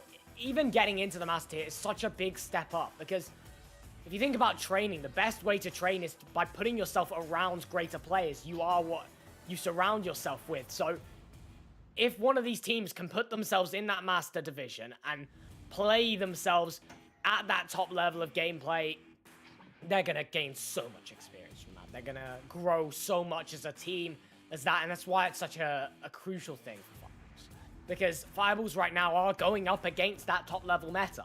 That is what we're seeing, but also what I'm seeing from Fireballs is they're not far away from that top level meta. I think what's happening, by the way, ladies and gents, is for the first time in a very long time in EU, we're seeing a server change. Because there is only one person left in this server. This is the first time it's the first time I've ever seen this in EU. I've heard about it once before in EU, but oh my, we have a server change in EU. What is happening? Well, I don't know. I guess they'll re-invite me and we'll get a new link. Thanks, Sir Dimwee, for the poke. If you could poke him, tell him invite me. Actually, I already got an invite. We're good. Yeah. All right. I guess it's a server change. I just poked him though because I had no idea what was going on. I'm glad Lockie had a handle on the situation. I just guessed, judging by the fact there's only one player left. They're all in here. I thought there was a forfeit, so I'm glad you guessed right. Oh my! Link isn't live. Link isn't live. This is tragic. EU server change. What's going on? What servers are you playing on? They just changed to an Ultra Cham. Oh my god. So yeah. All right. Well, they're all here. There's 4v4. This is what we wanted. Hopefully they set the rules and make sure to set it to round 2. I mean, not really that makes a huge difference or not, but all right. Hey, we're here. We're alive. Yeah, I guess we're ready to go into this next round. But 4v4. There we go. I'm excited for the fact that it's a 4v4, but really? I mean, I'm not gonna judge, but come on. Come on, it's EU. There's gotta be like 6 servers max, and they're all like next door to each other. You don't see a server change in EU much. For any NA players watching that have server changes every other match, this does not happen here. We do not get server changes. It is not a thing. So this server must have been the most terrible thing known to man, the most abysmal thing if they were needing to switch servers for it. But I'll take a 4v4. At this point, I'll take a 4v4. It does look like we've got a substitute in now. We've got Pyro in instead of, I've forgotten who the other player was. But we do have a substitute in, which is potentially going to be an interesting change, as now they're going to have to go into it with a different roster and a different sort of chemistry, a different style of gameplay, potentially. Yeah, everything is different, but here we go, round 2, right in the action, and right in the action, in the hands for Orange. The Fireball's coming out strong. Can they get a hand? No, it's going to be turned right back around by Men. Stefo with the disc, looking for control, not quite finding a pass, so it's going to be an opportunity here for Fireballs. Quickly stunned out, though, as it is going to be a scramble for this disc. Still GB going for a little bit of a reset. No one's there, unfortunately. Will get recovered, though, by Zeta. Zeta quickly sent back upfield. It's going to get collected by Pyro, looking for the cut to GB. No, it's lost and sent out by Howler. Now all the way down the field, no one's got a hand on it just yet. Eventually, Loose will get a hand on it, setting it up high to Dominic. Dominic's going to move into the bubble, so Dominic passing it back into the hands of Pyro as Pyro flips up now, looking for the clear. Going to bounce off that block there. The Geo there is now shot, comes through. It's a bit high, however. Not going to go into the goal. Sir Dominic is there to back it up, however, to put it in for 2. Oh, man. Oh, man. All right. I mean, Fireballs, that's not part of the plan. They need the first 2 points in this game. Maybe they'll get the second. Hopefully they get the second. I would love to see a round 3, but it is going to be 2-0 for Men, certainly, as it is going to get picked up by GB, as they are just not pressured and given some space. Crossing over the right, that's a lot of pressure coming in right now, but they handle it beautifully. Pyro takes the disc. Moving upfield now as Pyro gonna juke under that player there. Stefo's not able to get a hand on him. And now into the hands of VR Zeta. Zeta's gonna look for the reset. Finds it into the hands of GB. GB now crossing over the right. Bouncing it into no one's hands just yet. Into Stefo's hands. And Stefo gets a beautiful clear. That one's all the way down the field. Someone needs to recollect this because this could be a goal here. So Dominic seems to be the one under this. He's got a 1-on-4, it seems. No, a 2-on-4. Oh, I spoke too soon with a 1-on-4 because it's a 4. Howler's left unmarked on the shield, and he'll take the disc into the goal to make them 4-0 up. Oh my goodness. As, well, 4-0, 2 minutes in, and I mean, 2-on-4, 1-on-4 men can do oh so much more as they're getting, pressured, thinking the QB, that is, but they're still finding passes under pressure, fireballs, as they are moving this one upfield, looking for another pass as they are waiting for people to cycle through and rotate through, maybe, as unfortunately they won't be connecting. Instead, it will be connecting with Blue, but the stun's there, too, as now Stefo gets pressured, but still just holds on to it and finds the clear. Finds the clear to a stack as it goes by. What a save from GB as he stops that one from going in the goal. Clears it straight after. It looks like it's dangerously close to the goal. The Zeta seems to be the one on the goal and the one on the disc and puts it into the goal to put them only 2-point deficit now. Fireballs with the save, clear, boost, goal.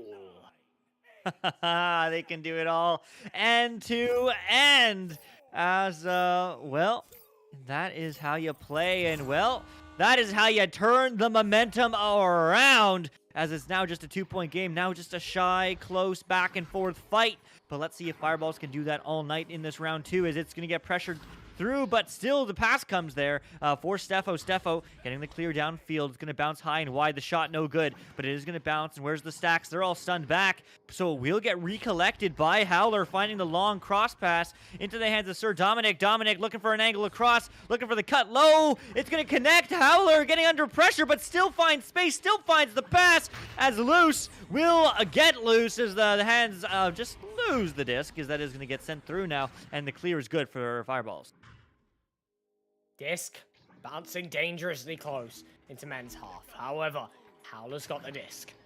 He's gonna take his time and really force them to come towards him. He does clear it there. 5 on the team, however, as Hyper rejoins and I assume wants to switch out for this substitute and play for Fireballs once again. But there is 5 people on the team right now. Stefo takes to this. Stefo pushed into the bubble shot, going through there. Not in the goal just yet. As now Howler into the hands. Now VR Zeta. Zeta into the hands of Loose as Loose managed to get a hand on it. VR Zeta's gonna take to this. Catch by Loose, however, to stop the clear. Pass all the way down onto Sir Dominic. Save from GB, and it's a beautiful one of that, but Loose once again has the disc, looking for the crossover to Stefo. Stefo now goes upside down, takes the 3-point shot, and somehow, out of nowhere, Stefo finds the angle and gets the 3 points that he deserves. Oh my goodness, the Fireballs. So many hype saves. I wonder if Hyper is going to come back and, well, play this game. But so far, it is going to be a... oh, there, he is coming back, so they are getting a swap out to Pyro. GG's. It certainly was fun seeing you play, but I do believe you are going to leave, and Hyper will be back in the arena. So, a 4-on-4, and stunned through, but no more, because everyone's stunned, as it is going to get sent low and sent into the hands of, not Pyro, but Hyper, who is now in the field, in the arena. GB across, but unfortunately not the right pass, as they did move on, but it will get recollected by Gracchus trying to send that one back, but VR Zeta low, connecting to Hyper, diving in, and he's making a statement, but so is Stefo, denying that one. The goalies are insane. Is that so? Still one more shot, one more stun, but one more shot and one more save as Howler finally ends that play as he gets it done. Howler is such a formidable keeper, and look, it's bought them 5 points essentially there, saving the 2 and putting in the 3, and Howler is amazing on the back line. He is an absolutely incredible, spectacular goalkeeper, and he is denying every single opportunity the Fireballs seem to be able to throw at him. As now they will come out with a joust advantage. GB takes hold of the disc eventually. Stunned now, however, and this is a potential for another 3-pointer. Sir Dominic sends a shot, and it's in. Sir Dominic is going to make that one every day of the week. stun, recollect, goal. Wow. Wow. Wow. I mean, Sir Dominic, this is your world right now when everyone's playing in it. I mean, the Fireballs. What can you do against that? 3:30 left on the clock. It's an 11-point game. There still is time. But, I mean, men are just piling on the points right now as, well, Luce is looking for a long three. Not going to have one available right now. But we'll find the reset bouncing high. And, unfortunately, that's not the right play. But will they find the stacks for Fireballs? No. So it's going to be a one-on-one diving in. And, well, they'll get it done. Sir Dominic just absolutely popping off. 15-2, 13 up. That's a cruel way to put it in the goal. Grab the top of the rim and just slam dunk it right past that head. Not much the Fireballs can do there, to be honest. I mean, the way that men are playing right now is just is on the point. Look, every single time, I bet it's going to happen again. Pressure comes in from the front stack. And watch the back stack. Forget the front stack. Get ready for this back stack, because I almost promise you that when this front stack pressures this back stack, are on it immediately. But no, they overshoot this time, as this time VR Zeta takes it. Then over to Caracas, but no. Kachusa isn't able to get a hand on it. Stefo now sends it clear into the hands of VR Zeta, however. VR Zeta sending a shot. It looks close, but not close enough as Luce takes the disc. Luce now juking around on the floor, trying to attempt for some sort of a clear here, as they manage to get it. It's into the hands of Sir Dominic, as Sir Dominic passes over to Howler. No, into Kachusa's hand with a brilliant stop and a brilliant stack. Yeah, brilliant stop and stack, because that's going to turn right back for Luce, but Luce is going to find that loose disc over to Stefo now. Stefo with the bounce pass. Well, unintentional or otherwise, will almost connect with a teammate, but they will get stunned out by Gracchus. The reset now to GB. GB sending out one downfield over to Luce. Luce right back now to Sir Dominic. Gets stunned, and it will get picked up by VR Zeta. VR Zeta looking for 3 or 2 on the board. There is still technically time, although it's very unlikely, as they are maybe going to get 2, but the stun, no, it doesn't come through. The dunk doesn't either. No way. That's not what you want to see, and well, they'll finally get their way, but the save! Oh, man, oh, my. It's just, I wonder why you're not already in Master. You're popping off as you get that free, Sir Dominic. 18-2. Ladies and gentlemen, Howler is the keeper that you better keep your eye on. Back-to-back saves to him, and he has no trouble stopping a shot from going in his goal. And guess what? It is his goal, and it's his game right now. The MVP of this whole Challenger Cup, it seems. He has been playing phenomenally, and his stack are playing phenomenally. Sir Dominic and Howler with the stack already on the disc, and they're attempting mercy. 50 seconds on the clock is totally possible. GB sends the clear. The hands of Hyper actually. Hyper now looking for a clear. Gonna left time. Into Howler's hands though. Howler sends it down low over to into the hands of Steppo. Steppo looks for the cut pass. Dominic down to the goal. 18-point lead for men. And they just need 2 more in 20 seconds or just under. And man, it's possible. It is possible. The men are hungry and they want to feed on the Fireballs as they're going to come pressuring all the way downfield, trying to pressure that right pass, baiting it. The stacks were there, but the read was not. They do get there as they have 7 seconds to get this one downfield. Will it go past the defender? No, won't. The sun comes through. Do you hit the 3? No, no, you don't. All right, Fireballs, GG. Seriously, what a phenomenal game. What a phenomenal run. Unfortunately, Men and Phantoms, you couldn't get by. But, man, I mean, what an incredible journey for you. And, oh, me, my, Men, Phantoms, welcome back and welcome to Master Division in Cycle 2. Yeah, they entirely deserve it. And Men have played so well there. And guess what? They're in Master because of it. 20-2. Men are stomping through, but for more, Sir Dimway.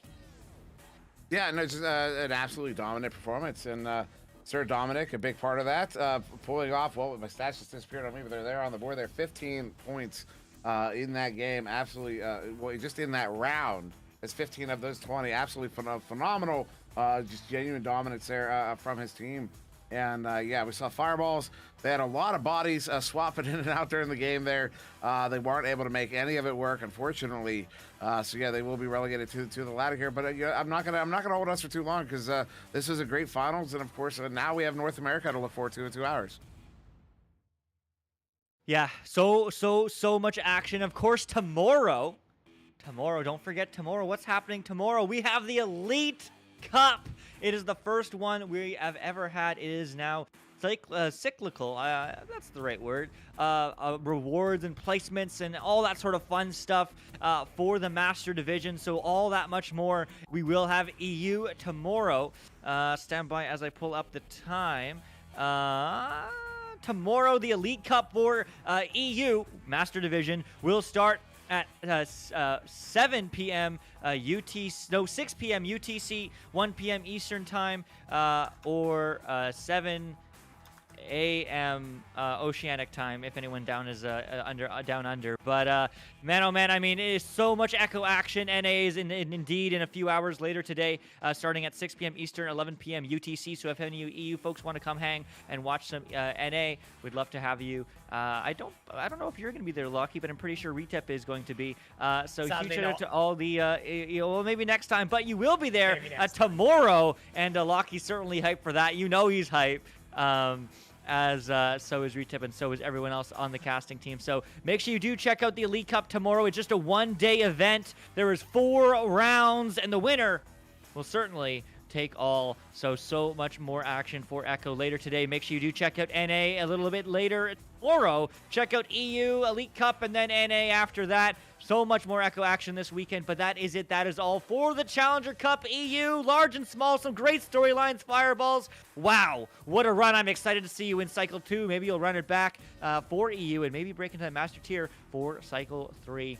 We certainly shall see. Congratulations to everyone who did make it to the Challenger Cup this cycle. The Arena Wolves, Scarlet Snarlers, V2, Men, Protocol, Phantoms, Helios, Quackheads, and the Fireballs, of course, because every single one of you have worked so hard to get this far. So huge congratulations. Also, huge thank you to all of our sponsors: HyperX, Asterion Products, Arma, ProTube VR, VRUF Reality, Fixed Gaming, VR Cover, VRWare.net, Border Foods, and Viridis Media. Shout out to IgniteVR.gg and the Spark application for providing all of our stream statistics. And of course, most importantly, shout out to you, the viewers in venues, the viewers in Twitch, the people of the community who do make this league possible and make everything so much fun. And finally, last but certainly not least, shout out to the mods, the governors. They're the ones who really make things run behind the scenes, and they don't get any of the credit because we just get to smile and laugh on stream. But man, they're the ones making everything tick. So huge congratulations to them for all that they do. Huge thank you to that, and seriously, huge thank you to you. Thanks for hanging out. We will be back 3 hours for some more Echo action. Until then, see you next time.